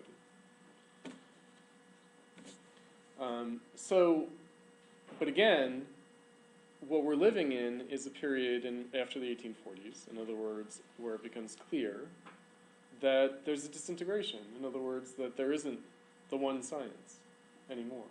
In other words, there isn't the one project of freedom, but rather there's a disintegration. Pam says you're not answering her question. Okay. What did Marx, quote-unquote Marx, mean by calling history a science? What does science mean here?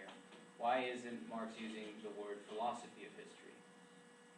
Oh, okay. Well, a couple of things. One is that I would say that he's using science in Hegel's register of science, which is peculiar, meaning practice conscious of its own conditions of possibility.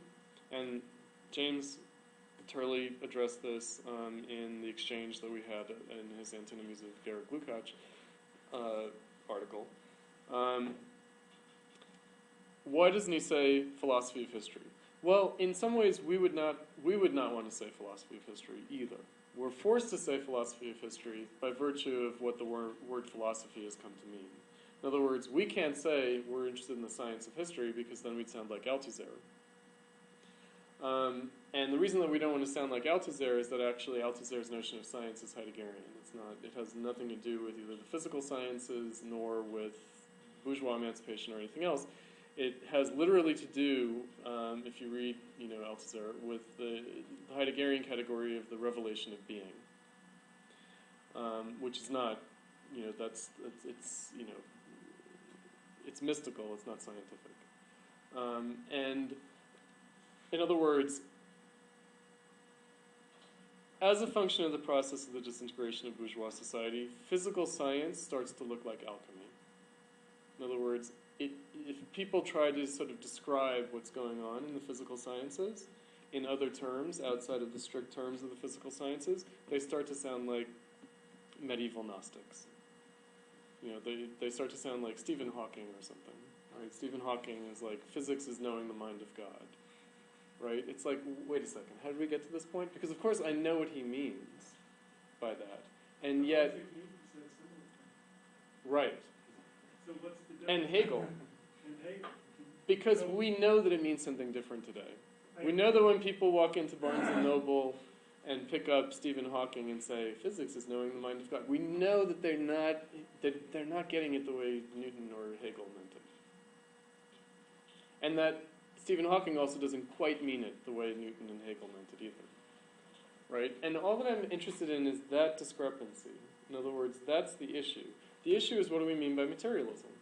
Materialism is not an ontological category. In other words, after Kant, you can't say ontologically, idealism, materialism.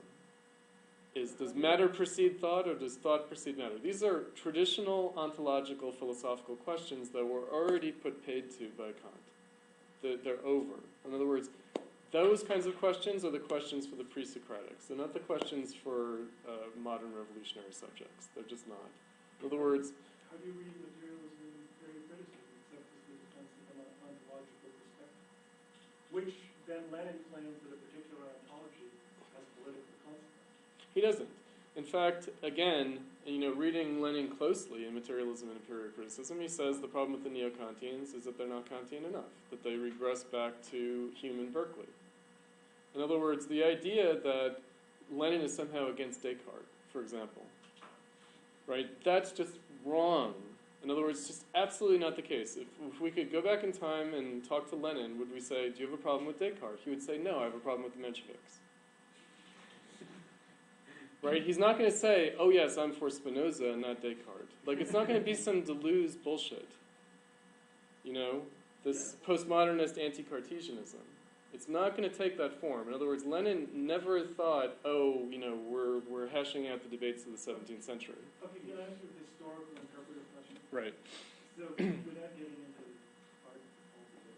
So it seems to me there are two types of ways that the discussion about science plays out nowadays in terms of Marxism. One is the question of sort of science versus philosophy. And here kind of the two symptomatic figures, and we saw it in terms of what Jensen's quote, which I thought was very interesting. About Schiller. No. Jensen on the list. Yeah, the quotation of Schiller. No, not the quotation of Schiller. Which quotation? The quotation of the story about Lukacs and Engels, right? So like one of the accusations. I don't remember this one.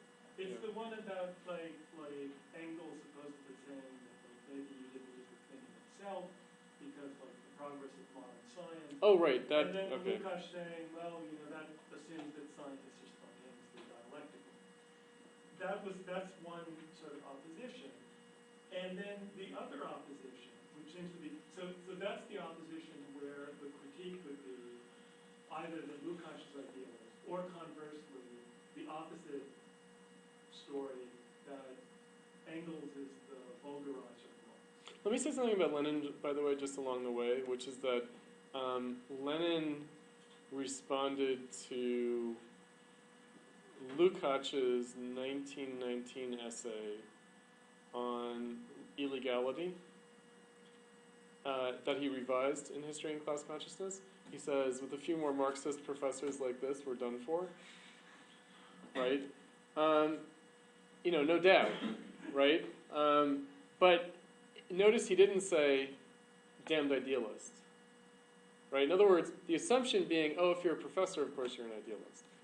But Lenin didn't say that, right? In other words, he's concerned about the Marxist professors because he thinks, we need more workers to be communists. We don't need more professors to be communists. And that's just true, right? But so like in 1919, winning over Bohemian radical intellectuals like Georg Lukács is hardly what's necessary, right?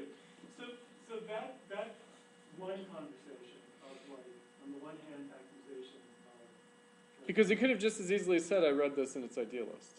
He could have said that. No, I'm saying so. Right. Saying historical, just an historical. But then there's also this opposition, which is Althusser, which again came up in this, versus Lukács. Adorno. Versus Adorno. Versus, but Althusser against Hegelian Marxism. So in other words, the science argument plays out two ways. One is the older argument where it's the philosophy versus science, or the Lukács versus Engels. And then there's the Althusser, and Althusser's vision of what science is. And since Althusser, unlike Engels, is a thinker who has no sympathy, I find Althusser the really obscure figure. And so the question is, what is that secondary dispute, which seems about? I would say that from our standpoint, it's unclear what the first dispute was about. In other words, Lukács versus Engels is an obscure dispute for us. Because elsewhere he says, I'm in the tradition of Engels. Okay.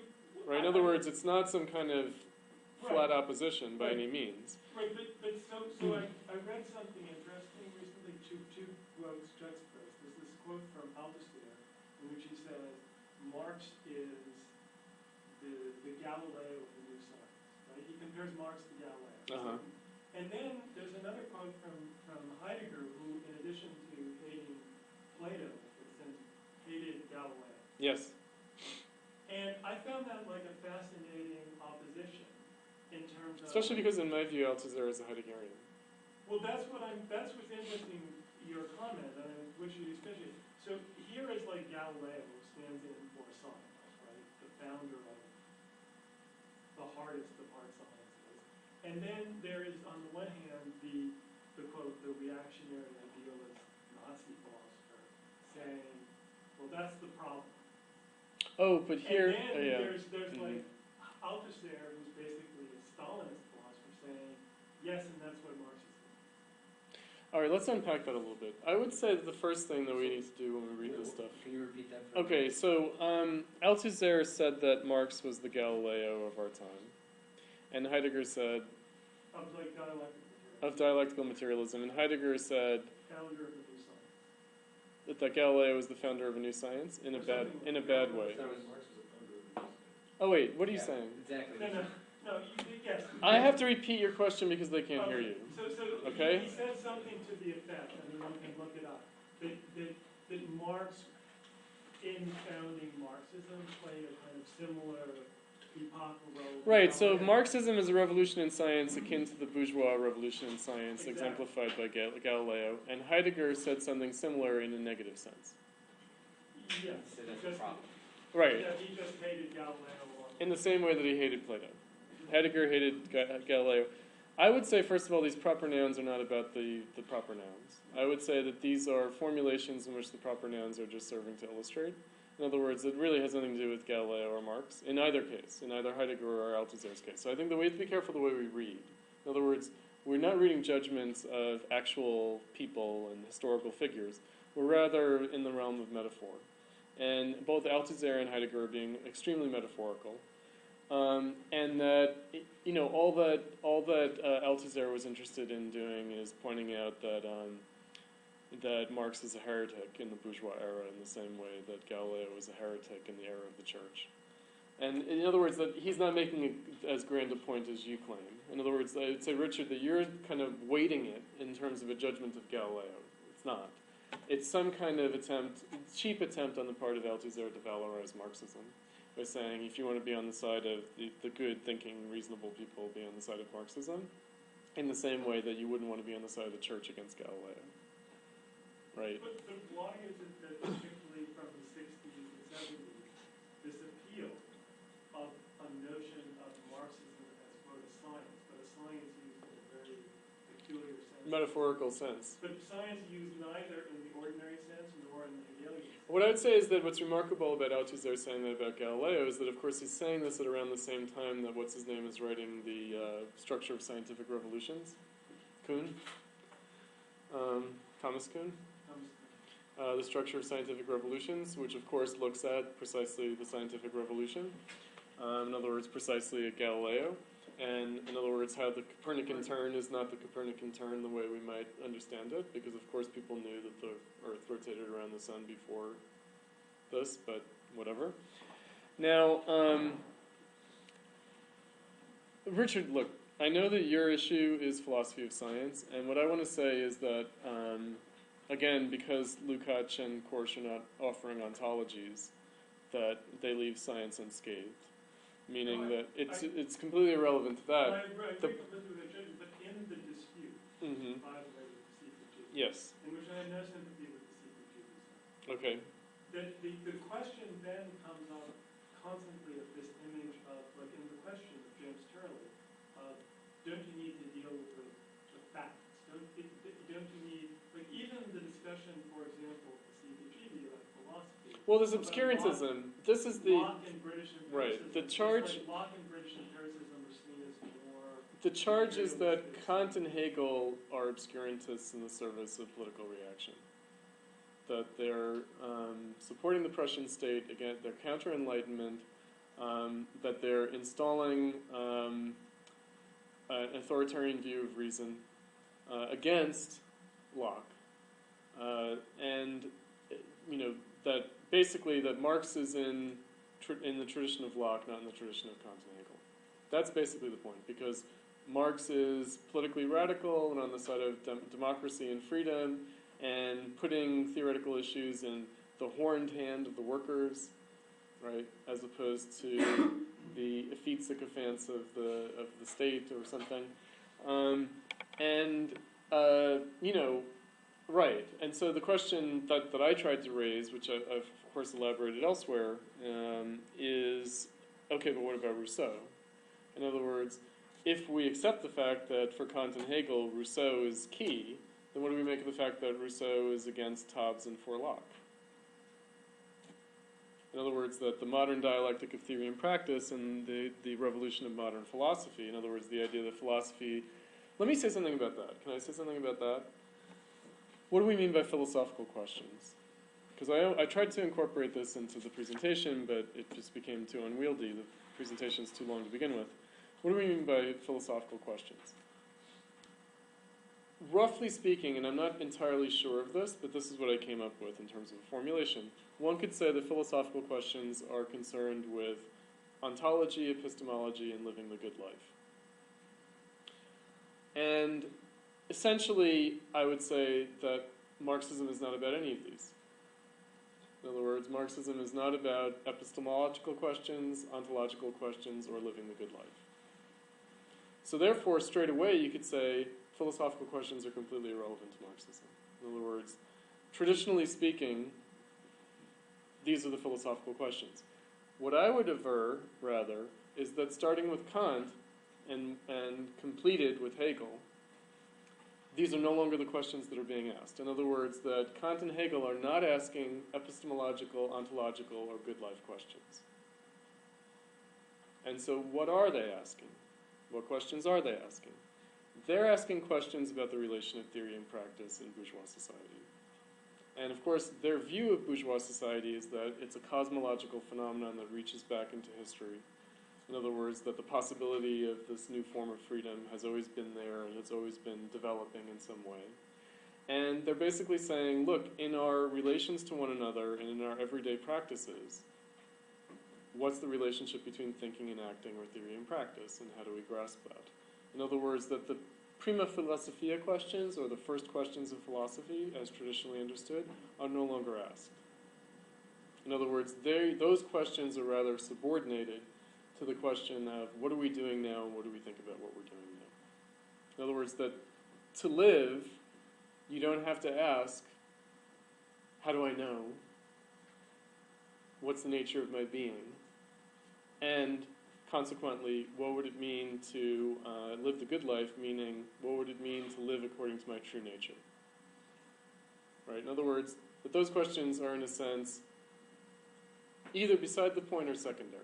In other words, that those questions rely on another set of questions. And that, in a sense, we can only ask those questions now that we've emancipated ourselves. In other words, for the ancients, you had to know our true nature in order to know how we should live. That's not what Marxism is. Marxism is not, oh, you're a material being and therefore you should fight for socialism with the working class. Like, in other words, you could turn Marxism into a traditional philosophical question, which is, aren't you a body composed of physical elements, and therefore don't you have to, feed your physical needs, and therefore don't you have to fight for a society in which your needs could be met, and how are you going to get there? Well, through democracy. Like, this is the way James Turley and Mike Macnair think. They think that Marxism flows from first principles. It doesn't.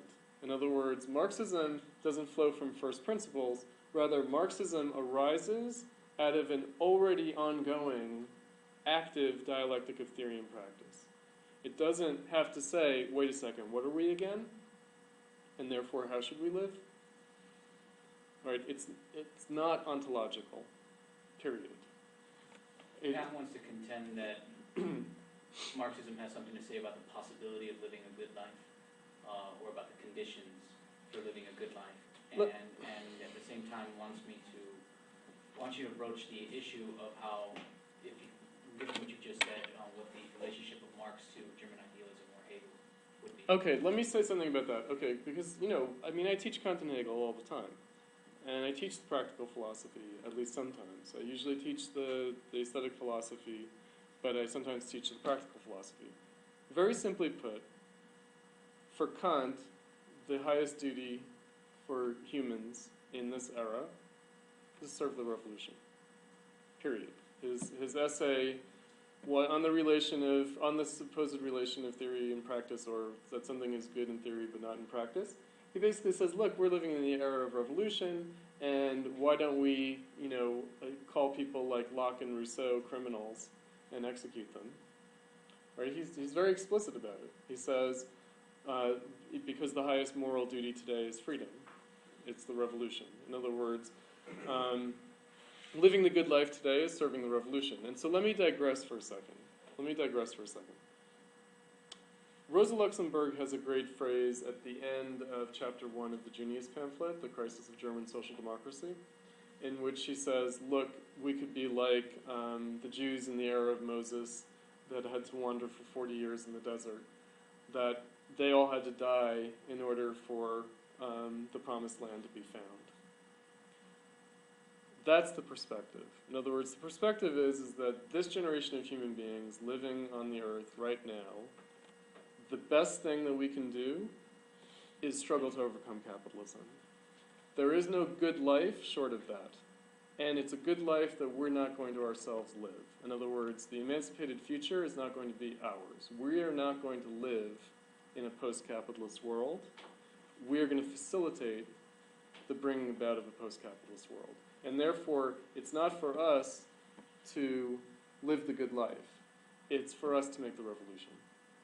And frankly, that's not just for Marxism. In other words, that's also true for Kant and Hegel. What I pointed out earlier about Lukács and Korsch speaking to revolutionaries on the march, so are Kant and Hegel. In other words, for Kant and Hegel, they're living through the process of the bourgeois revolution that they do not see as completed. The reason that philosophy was completed by Hegel is that he thought that the philosophical issues had been taken up by the revolution.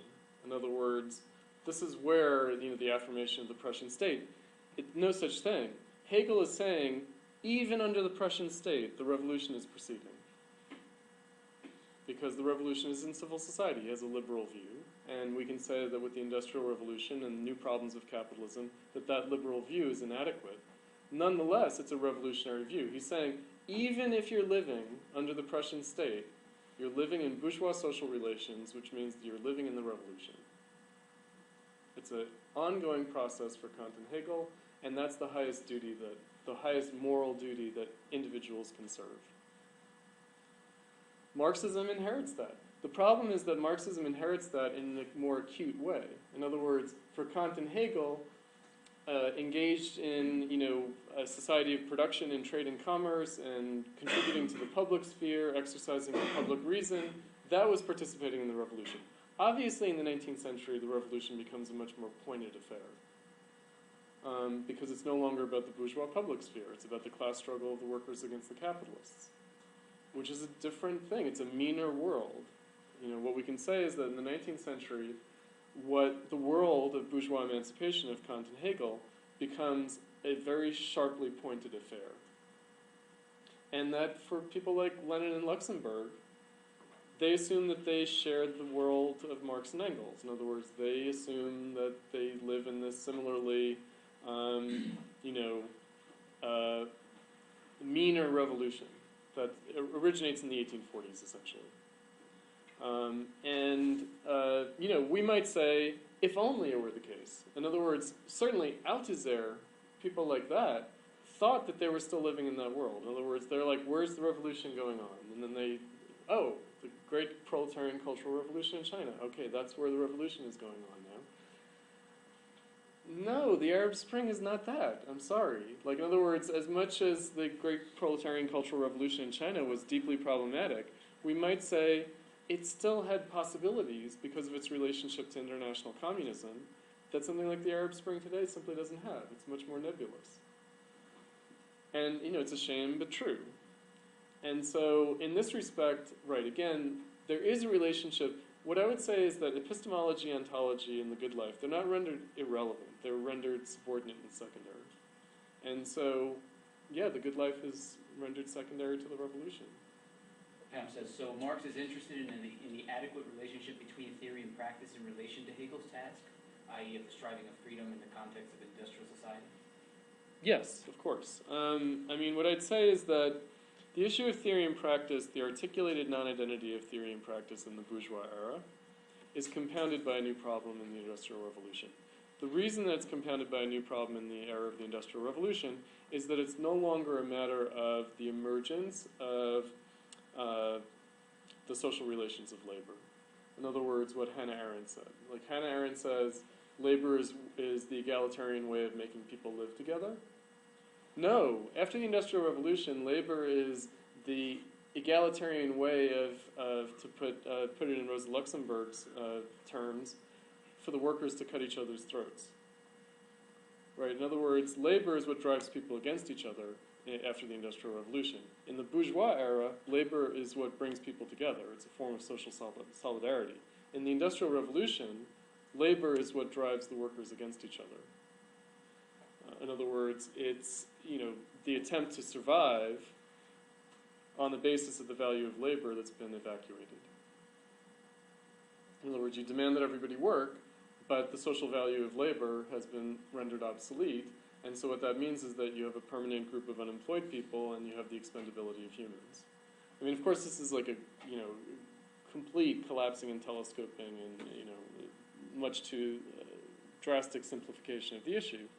However, that is the fundamental issue. The fundamental issue is the surplus, the labor reserve army and the surplus population. That's it. And that's clearly the case at a global scale. And it's also clearly the case in the 20th century in a way that in the 19th century, it looks like an impediment to the bourgeois revolution. In other words, for Marx and Engels, it looks like, well, what's going to happen if all the peasants become workers when there's already permanent unemployment? Right? In other words, what Marx says about we're living through the 17th century again. except now, instead of the beginning of capitalism, it will be the end of capitalism. And he says, well, but what if this socialism is crushed by the weight of the fact that most of the people in the world are just arriving on the scene with bourgeois social relations? So his view is, well, how are we going to overcome labor when there are all these peasants who are going to be clamoring to become workers? In the 20th century, no. In other words, the 20th century is genocidal in a way that the 19th century only intimated. Right? In other words, you could sort of see the genocidal impulse of the 19th century as something marginal and in the process of being overcome. In the 20th century, it becomes the answer to the social question. What's the answer to the social question of capitalism? Exterminate the brutes. That's Joseph Conrad, right? No hard to focus. Yeah. And, in this respect, there's a difference. And that difference does render society opaque. Because again, to get back to an earlier point in my presentation, we are liable to think that we're still living through the democratic revolution. In other words, the Mike Macnair perspective is, we just need to follow John Locke. And the degree to which Chartism follows John Locke and Marx and Engels follow Chartism, they're good. The degree to which they don't, they're bad. Right? The degree to which Marx and Engels are at variance with John Locke, they're bad. And, I think that this is an honest conclusion. In other words, it's an honest conclusion of Marxists to conclude that we're still fighting the democratic revolution. In other words, this is something that the RCP, Maoists in the United States, it comes up again and again on the left today, that people... Why do you call it honest? It strikes me as an extremely bad thing. Why? What Mike Macnair wants is not objectionable. No, but the idea that we're still fighting a democratic revolution seems to me about the withdrawal of perspective. In other words, yeah, it's a lowering of decades perspective. ago, people would have said the goal is socialism. Now that goal seems impossible to people, so they speak in terms of a democratic revolution rather than addressing. That's why I raised Arendt, by the way. Why I think Arendt is important, Hannah Arendt, is that in the 1950s, the problem of capitalism was a lot clearer than it is today. In other words, Hannah Arendt could say, John Locke could never have envisioned this world. In 2013, 2014, it might be more, ingenuously possible. I mean, you're saying in bad faith. I'm saying ingenuously. For people to conclude, oh, well, in fact, what we want is it's the same thing that John Locke wanted. Essentially. In other words, rather than the whole postmodernist, like John Locke was a racist and he helped write the Constitution of South Carolina that instituted slavery. Like, if we leave all of that aside and just look at the emancipatory John Locke, if you will, then it's like, well, okay, what we want is the same as what John Locke wanted. My point is that Marxism recognized the self-contradiction of that desire. In other words, that the program of the bourgeois revolution, or what Macnair would call not the bourgeois revolution but the democratic revolution, has become self-contradictory since the 19th century. Hannah Arendt was honest enough to say that's the case. Right? In other words, in the 1950s, and she could say that's the case and that's why I'm a conservative. Well, she saw herself as a liberal and she wasn't a Marxist to begin with. Right, but Right, liberal, so not liberal versus conservative. Right. She was a conservative in the sense of being a liberal against Marxism. Right, but so the question is why Marxists would come to that conclusion? Clearly that's about... Because they forget the Industrial Revolution. In other words, they forget that the working class are not simply the people who are cheated and disenfranchised. But isn't that forgetting essentially a response to the political defeats of recent decades? Because, people 30, 40 years ago, not like... That long ago, yeah. Wouldn't have said things like that, right?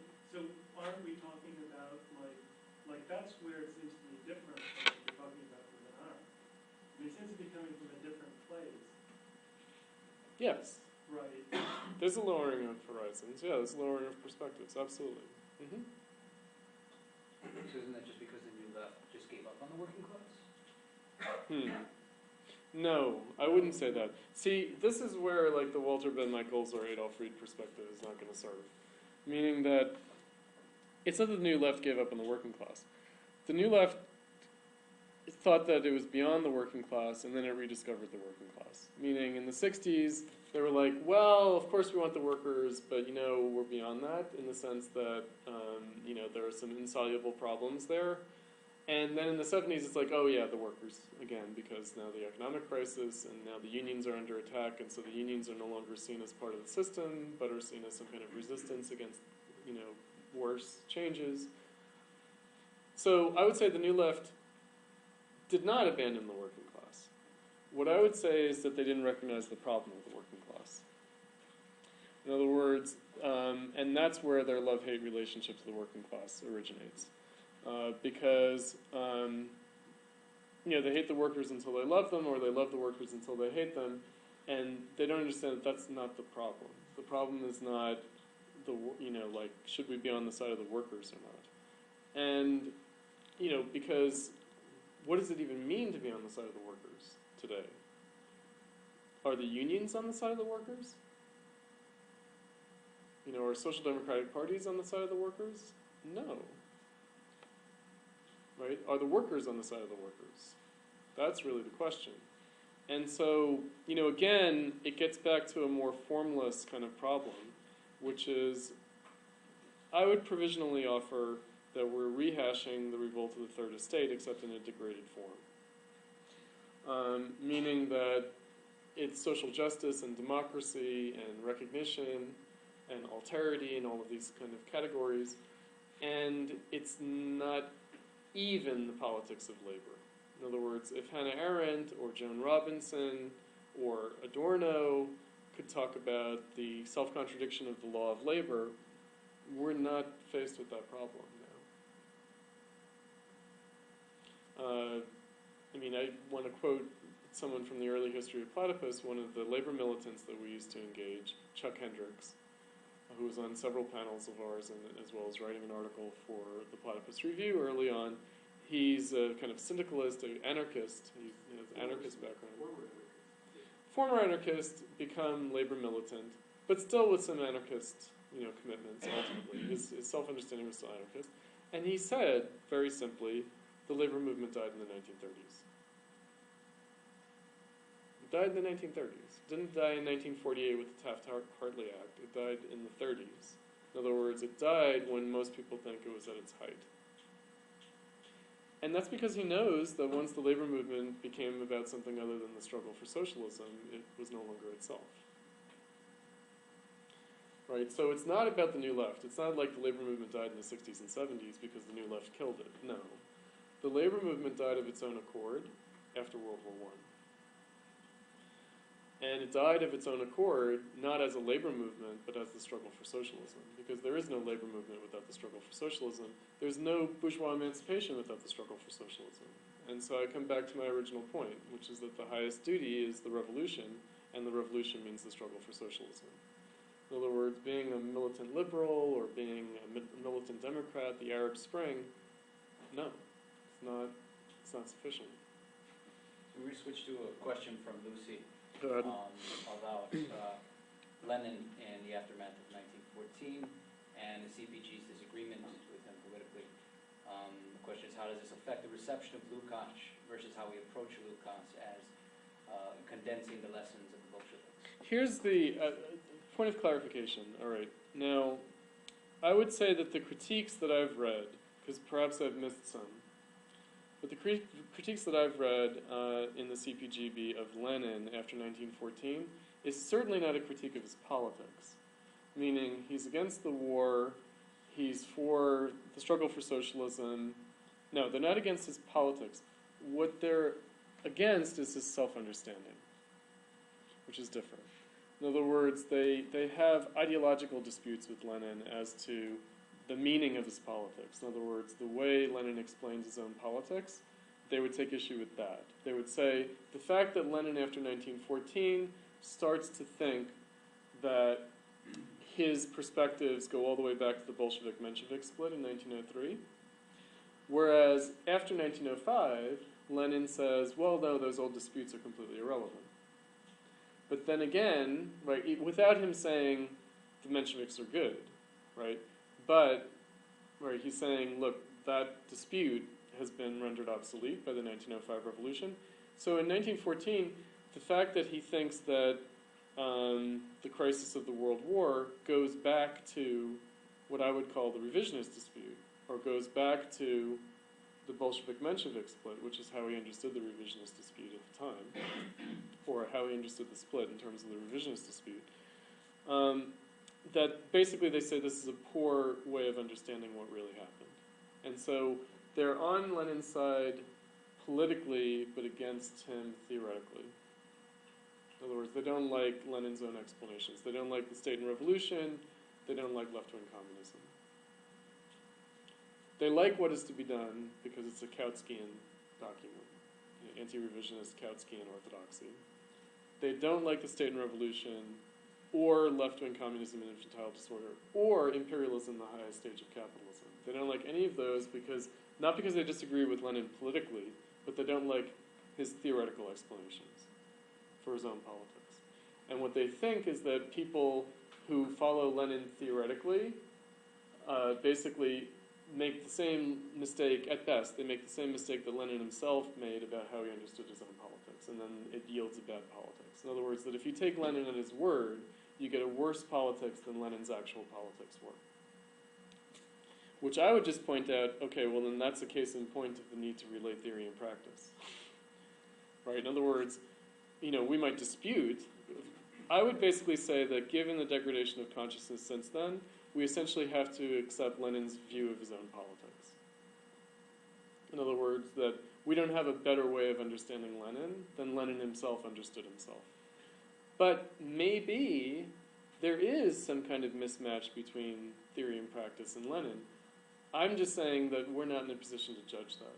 Whereas the CPGB thinks, well, now that the archive is open, and now that we have the facts at our disposal, we are in a position to judge the relationship of theory and practice in Lenin, and we're basically in a position to say that he had good politics but bad theory. I'm saying, no, wait a second, that's premature. It's wholly premature for us to assume that because we have all the facts in front of us, we can understand Lenin better than he understood himself. Why? Because of historical regression. Also, the thing And disenchant that phrase. It's not like historical regression. It's not like reification, historical regression. It's not like these are like terms that I want to use to stop thinking.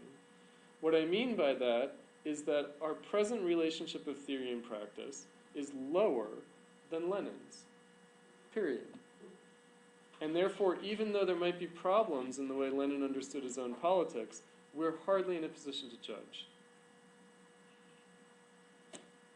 Which I think like any sensible person would say, of course that's true. At the same time, that doesn't mean that we bow down before Lenin and just say, well, we can't think as well as Lenin, and therefore we just implement his practice and propagate his theory. That doesn't mean that either. In other words, basically what the Spartacist League would have said in the 1970s, they would have said theory was completed with Trotsky, and it's completed with the relation of theory and practice in the first 4 congresses of the Communist International, and all we have to do is implement it. Or James P. Cannon has this perspective, that they did the theory, and now we just have to put it into practice. And by the way, Lenin said something similar about Marx and Engels. He said, the theory is completed, and we just have to put it into practice. No, right? Because we're not living in some static place where we're just waiting to put it into practice, as if the situation hasn't changed. The situation has been undermined, and so there is no question of just putting it into practice.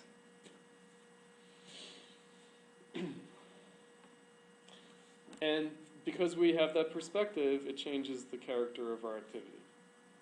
In other words, if we were to assume theory is completed, and therefore we just put it into practice, we'd be assuming something that's not the case. In other words, we'd be assuming that society has not degraded.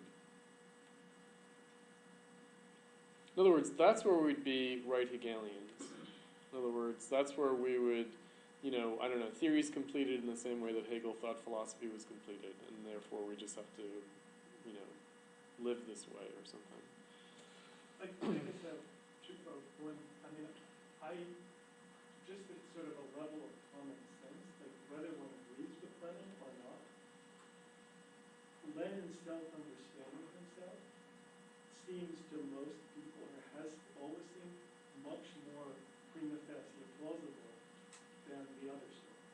That's part of my problem with the CPGB now, that it strains credulity to me. Well, in other words, for someone like Hannah Arendt, there wouldn't be a question, the way there is not only for the CPGB, but also for someone like Moishe Postone. There's no question of, he thought he was doing one thing, but he was actually doing another thing. Rather, the question was, no, he knew exactly what he was doing, and is it a good thing or not? Right, okay, right, so, and that brings up two questions. Basically the question... Well, in other words, it becomes a political matter. Like, in other words, it's not a matter of did Lenin understand himself. It's rather a matter of do you agree with him? Do you agree with him? Right. Right. And that's my point. Right. But that also raises two points. One is the question of how one understands regression. And I think that that's a problem in terms of Platypus and making Platypus make sense to people. And I think that the problem is that the relationship of regression and defeat. I mean, earlier Marxist theorists talked about defeats. That there was a question of defeat, that the collapse of the Second International was a defeat. And it's really, I think, with Lukács and Korsch that you have, like... The idea of a failure, not a defeat. In other words, what happens when the problem of defeat becomes a problem of failure? It becomes a problem of failure, and I think for us the problem is the problem of conceptualization. In other words, the problem is not in the present so much. Let me use conceptualization in the German idealist sense, meaning to grasp. Yes, okay. But I just wanted to make a reference to something which is a bit outside of this, but I thought was a brilliant observation of yours, which goes back to the question of Lenin understanding himself, which is your parallel of Platypus to Bordiga. Right. Which I think kind of went beyond people, but I think that goes directly to the question of Lenin's self-understanding. Because Bordiga would also claim that Lenin misunderstood himself. Yeah, what Bordiga, just to make a ancillary point now. So the idea is that Bordiga differed with Lenin at the level of he thought that Lenin betrayed himself, whereas Bordiga was being true to Lenin. Whereas Lenin had made an opportunistic accommodation, betraying himself, in the formulation of the Third International, specifically to nationalism, in particular, but also in other ways. And also with regard to the peasant question and the NEP and this kind of thing, the new economic policy. That's precisely where Lenin is saying, well, Comrade Bordiga is right, except we're retreating, not attacking. Right? And so retreating doesn't mean betraying yourself. Right? Now, let me say something about do you agree with Lenin or not? I would say that inevitably the CPGB, the reason that I treat the CPGB as honest and ingenuous is that they're saying there's no agreeing with Lenin. Meaning, there are two questions when it comes to agreement with Lenin. Do you agree with what he said, or do you agree with what he did? And what they've decided is that they agree with what he did, but not with what he said. So, in other words, they are spontaneously expressing the separation of theory and practice, right there. And I would say that's what makes them honest and ingenuous, is that they've spontaneously arrived at what is an inevitable place, which is that what Lenin did and what he said seem to be at variance in some way, even though I wouldn't take that on its own terms. In other words, I wouldn't say, and therefore we can know better than Lenin what he actually did. I would rather say, no, we have to sort of ponder the relationship between what he said and what he did. And treat it as a historical moment. In other words, a unified historical moment, even if, in a sense, we can't avoid the question of what's the relationship between what he said and what he did. Let me link it back to Postone since I raised him. Lenin just said, I'm not quite sure they do disagree. Who said? James Turley? No. No, Lenin, Lucy. Lucy. They may separate both these things, saying and doing, but I don't think that.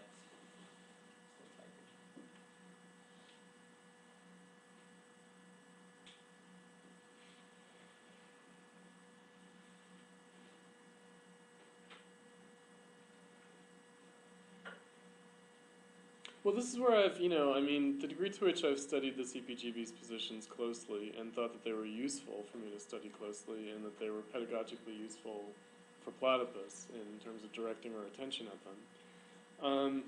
I do think that that they essentially think that Lenin was on the right side, but that he established incorrect principles despite being on the right side. In other words, that he justified being on the right side wrongly. And this is all obscure stuff, but the degree to which this is justified at all as an activity, what we're doing here today, you guys are going to be reading Luxemburg, Lenin, and Trotsky in the next couple of months. And so this will be the substance of the reading group discussion, in fact. It will be thinking about, okay, well, what's going on here? Where are these writings coming from? What's the historical moment that they're bound up in? And how do we relate to these?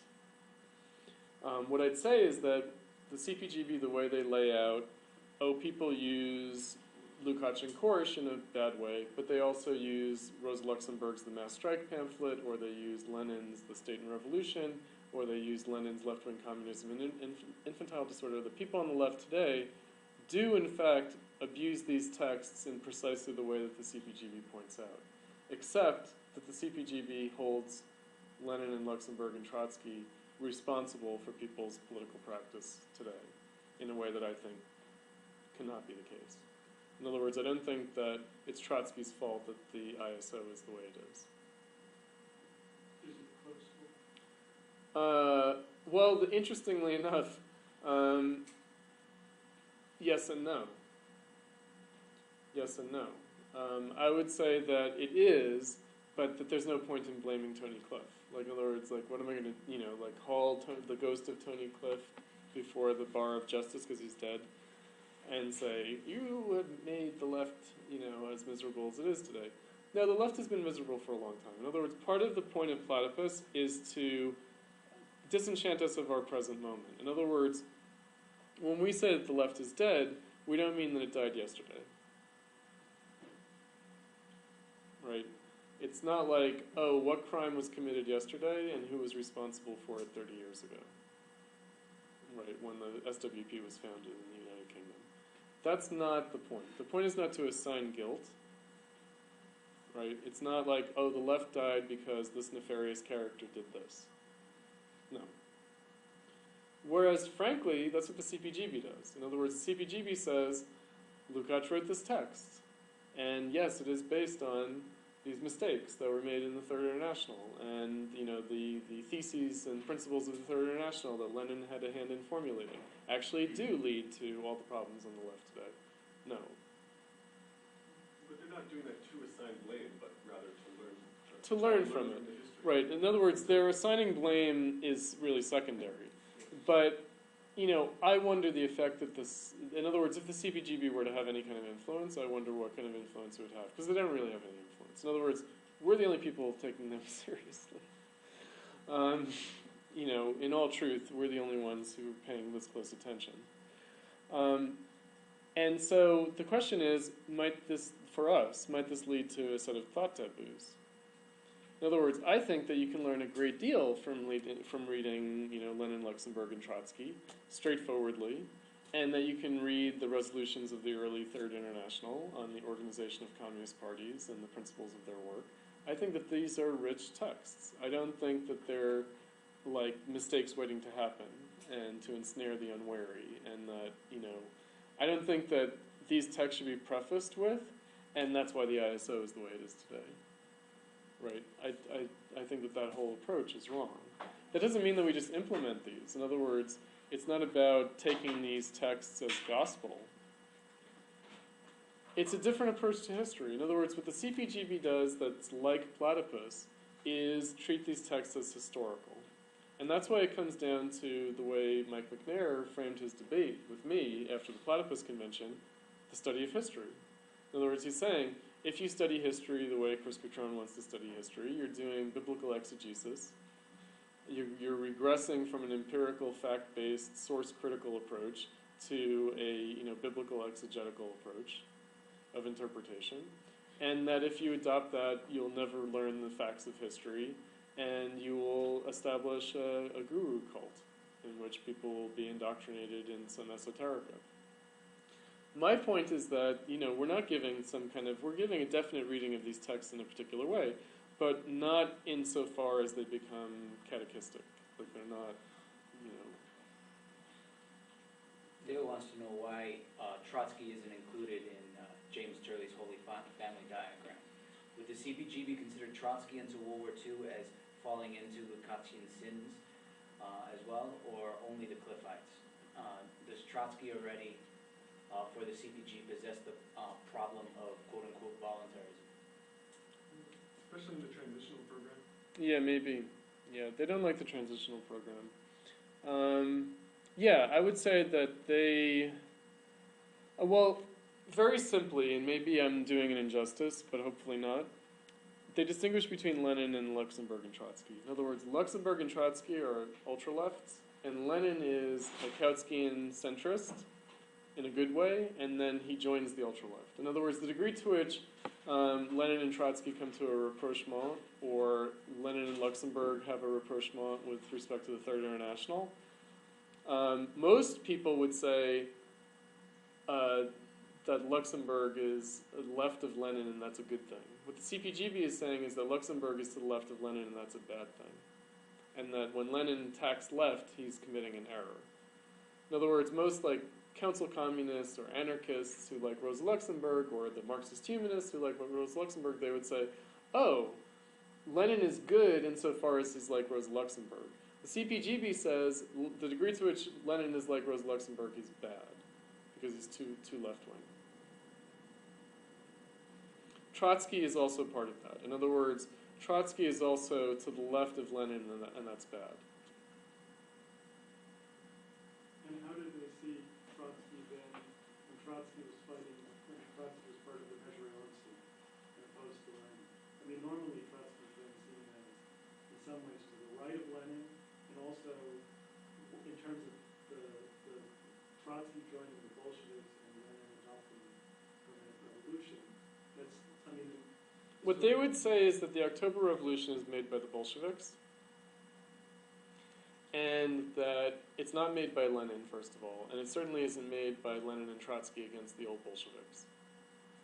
In other words, they would say, no, the October Revolution in Russia is made by the Bolsheviks, and the degree to which Trotsky and Lenin himself might have thought that they were making the revolution against the old Bolsheviks, they're wrong. So how does the problem of Stalinism make favor of Lenin? In terms of, presumably they would then disagree with both Trotsky and Postone from opposite perspectives. So what is the narrative then, and how does that play into the question of philosophy? Stalinism to the CPGB is lack of democracy. But it's authoritarianism. It's not anything else. But then they neither blame Lenin for Stalinism, nor do they see Stalinism as anything else. Right. And do they see that as having any philosophical significance in terms of this discussion? So, for example, one of the criticisms of Lukács is Lukács' later capitulation of Stalin. But they see that as all irrelevant. Paraphrase?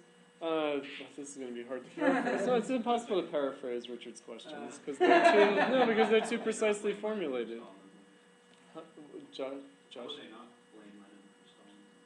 I don't know. All right. What's the relation between Lenin and Stalinism to the CPGB? I don't know. What I'd speculate is that Stalinism both does and does not flow out of Lenin, meaning that there are problems in Lenin that potentially lead to Stalinism, but that don't necessarily lead to Stalinism. They have a conventional view, in other words. In other words, that Lenin could lead to Stalinism, or he could not.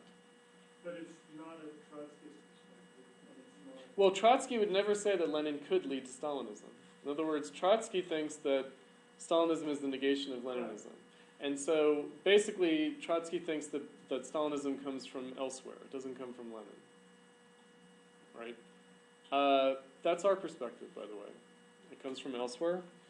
No, the CPGB, and they think that they're being honest and rigorous. They're basically saying, no, we have to admit that yes, Leninism could lead to Stalinism, yes. But then they turn the struggle against Stalinism into the struggle against bad organizational practices and anti-democracy. Like, in other words, they basically say, well, the degree to which the left capitulates to undemocratic tendencies, it leads to Stalinism. But they would also be completely hostile to Postone's perspective. Yes, for other reasons, though. Because the essence of Postone's perspective is that the world was not ready for socialism in 1917. Like, that's all that Moish really says. Everything else is just gravy. The essence of it is that if Rosa Luxemburg had come to power in Germany, it would have led to Stalinism. He just likes what Rosa Luxemburg says as opposed to what Lenin says. But he also thinks that if Rosa Luxemburg had come to power in Germany, it would have led to Stalinism in Germany, too. It would have led to state capitalism, it would have led to whatever. To which my response is, yes, it would have, but that's because socialism and state capitalism and Bonapartism and the dictatorship of the proletariat are dialectical phenomena. And which probably sounds to Richard like Maoism or something.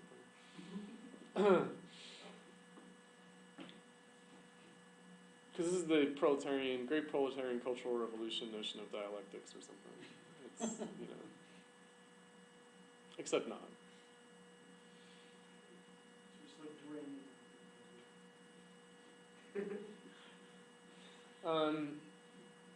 Did we totally leave in the dust Chris Mansour's questions, or It was they? more or less answer. I can.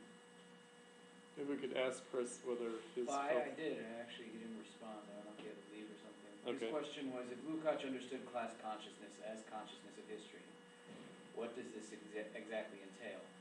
One disagreement over the notion of history between Platypus and the CPGB is how history is understood.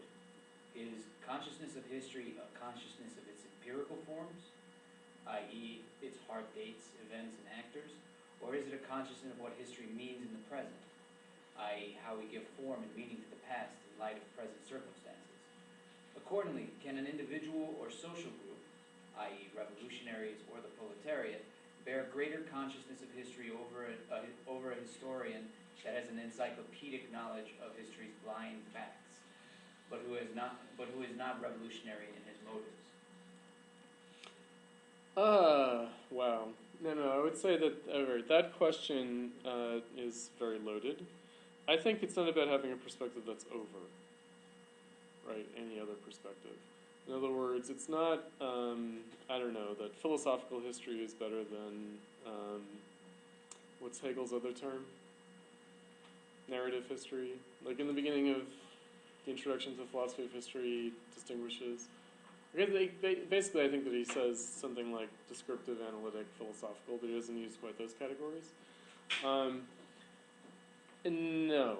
Like, in other words, it's not that Platypus has a philosophy of history. There's like a thumbnail formulation would be that we differ with others over the philosophy of history. But that's not quite right either. Basically, I would say that it has to be addressed in a rather more obscure way, which is that not only is history the story that we tell as opposed to the facts. In other words, there's the past, and then there's history. Meaning there's the past, and then there's the sense that we make of them. But rather that history itself is a metaphysical category. In other words, if we were to say that history is our theoretical perspective on the past, that would also be insufficient. Meaning that if history is merely the story that we tell with the facts, then we'd simply be in a realm of interpretation, and the CPGB is fully within that realm. In other words, they don't think that history is just the facts of the past. They would say that rather it's the interpretation of the facts of the past. That's not the distinction. The distinction is over the dynamics of history. In other words, how does history move? And that's a different question. And that's why I bring in this admittedly awkward and potentially misleading concept of regression, that nonetheless is not ours. It's rather Benjamin and Adorno's. And so the question is, what did they mean by it? And where did they get it from? Did they come up with it themselves? Is it some kind of Heideggerian historicity kind of notion? Or is it an acknowledgement that history moves in an apparently metaphysical way, and why that might be the case in capitalism? In other words, history per se, as opposed to just using the term history to say the interpretation of the facts. To use capital H history, in other words. Is there a point in using capital H history? For Mike Macnair and the CPGB, this smacks of counter-enlightenment, obscurantism. For us, it points to a real problem, which is an alienated historical dynamic, or more specifically, an alienated dynamic of social change. That it's an alienated dynamic of social change that then makes it appear that there is such a thing as capital H history, and that we have to operate within that. That we don't have the option of referring to the facts to disenchant that, but that we have to participate in it. Spencer, I think, in his 2001 contribution, his contribution on the date 2001 in The Decline of the Left in the 20th Century, which was a presentation that Atia, Richard, Spencer, and myself did at the Left Forum in 2009. And I did 1917. No, I think It's issue 17, yeah. It's issue 17 of the Platypus Review. What Spencer said was, what does it mean, to live after history has come to an end? Like, in other words, he basically accepts the Francis Fukuyama perspective of the end of history, but inverts its meaning. Meaning that where Francis Fukuyama said it's the end of history because freedom has been achieved, Spencer was saying it's the end of history because we're no longer struggling for freedom. Right? Obviously, what's referred to there is capital H history by either Fukuyama or Spencer. The point being that Francis Fukuyama is a self-conscious right Hegelian, and that Platypus, our relationship to Marxism, is some kind of inheritance from left Hegelianism. Right? So it's an attempt by Spencer to pose the left Hegelian, right Hegelian problem for our time. Again, we can both do that the way Marx and Engels did, and we also can't do it the way Marx and Engels did, and for the reasons that I laid out. In other words, Marx and Engels had to transcend left Hegelianism, but we might be forced to regress to left Hegelianism. But maybe we actually regress a lot further back than that. In other words, maybe we don't even regress to left Hegelianism. But that would be kind of the Frankfurt School perspective. The Frankfurt School perspective would be that the failure of Marxism forces one back to a left Hegelian perspective. Our perspective would be, if only we could actually do that, right?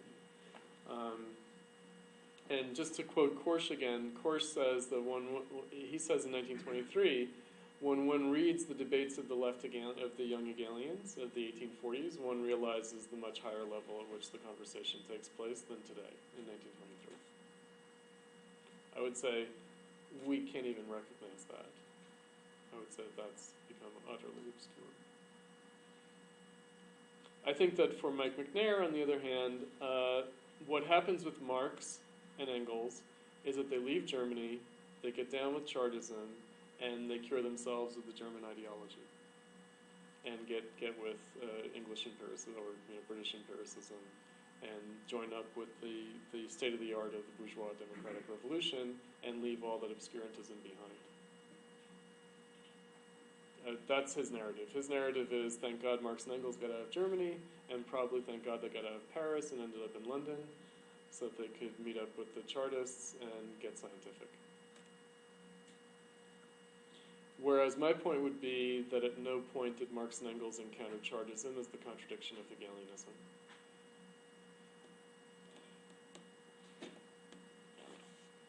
All right, I guess we can conclude on that point.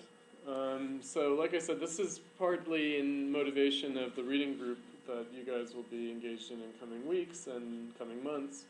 And so hopefully this will help to kind of get that in motion and orient the point of why we're reading this stuff. Why you guys just read Lukács and Korsch, or are in the process of reading Lukács and Korsch, and why and how you might be reading Lenin, Luxemburg, and Trotsky in the next few months. All right, thanks.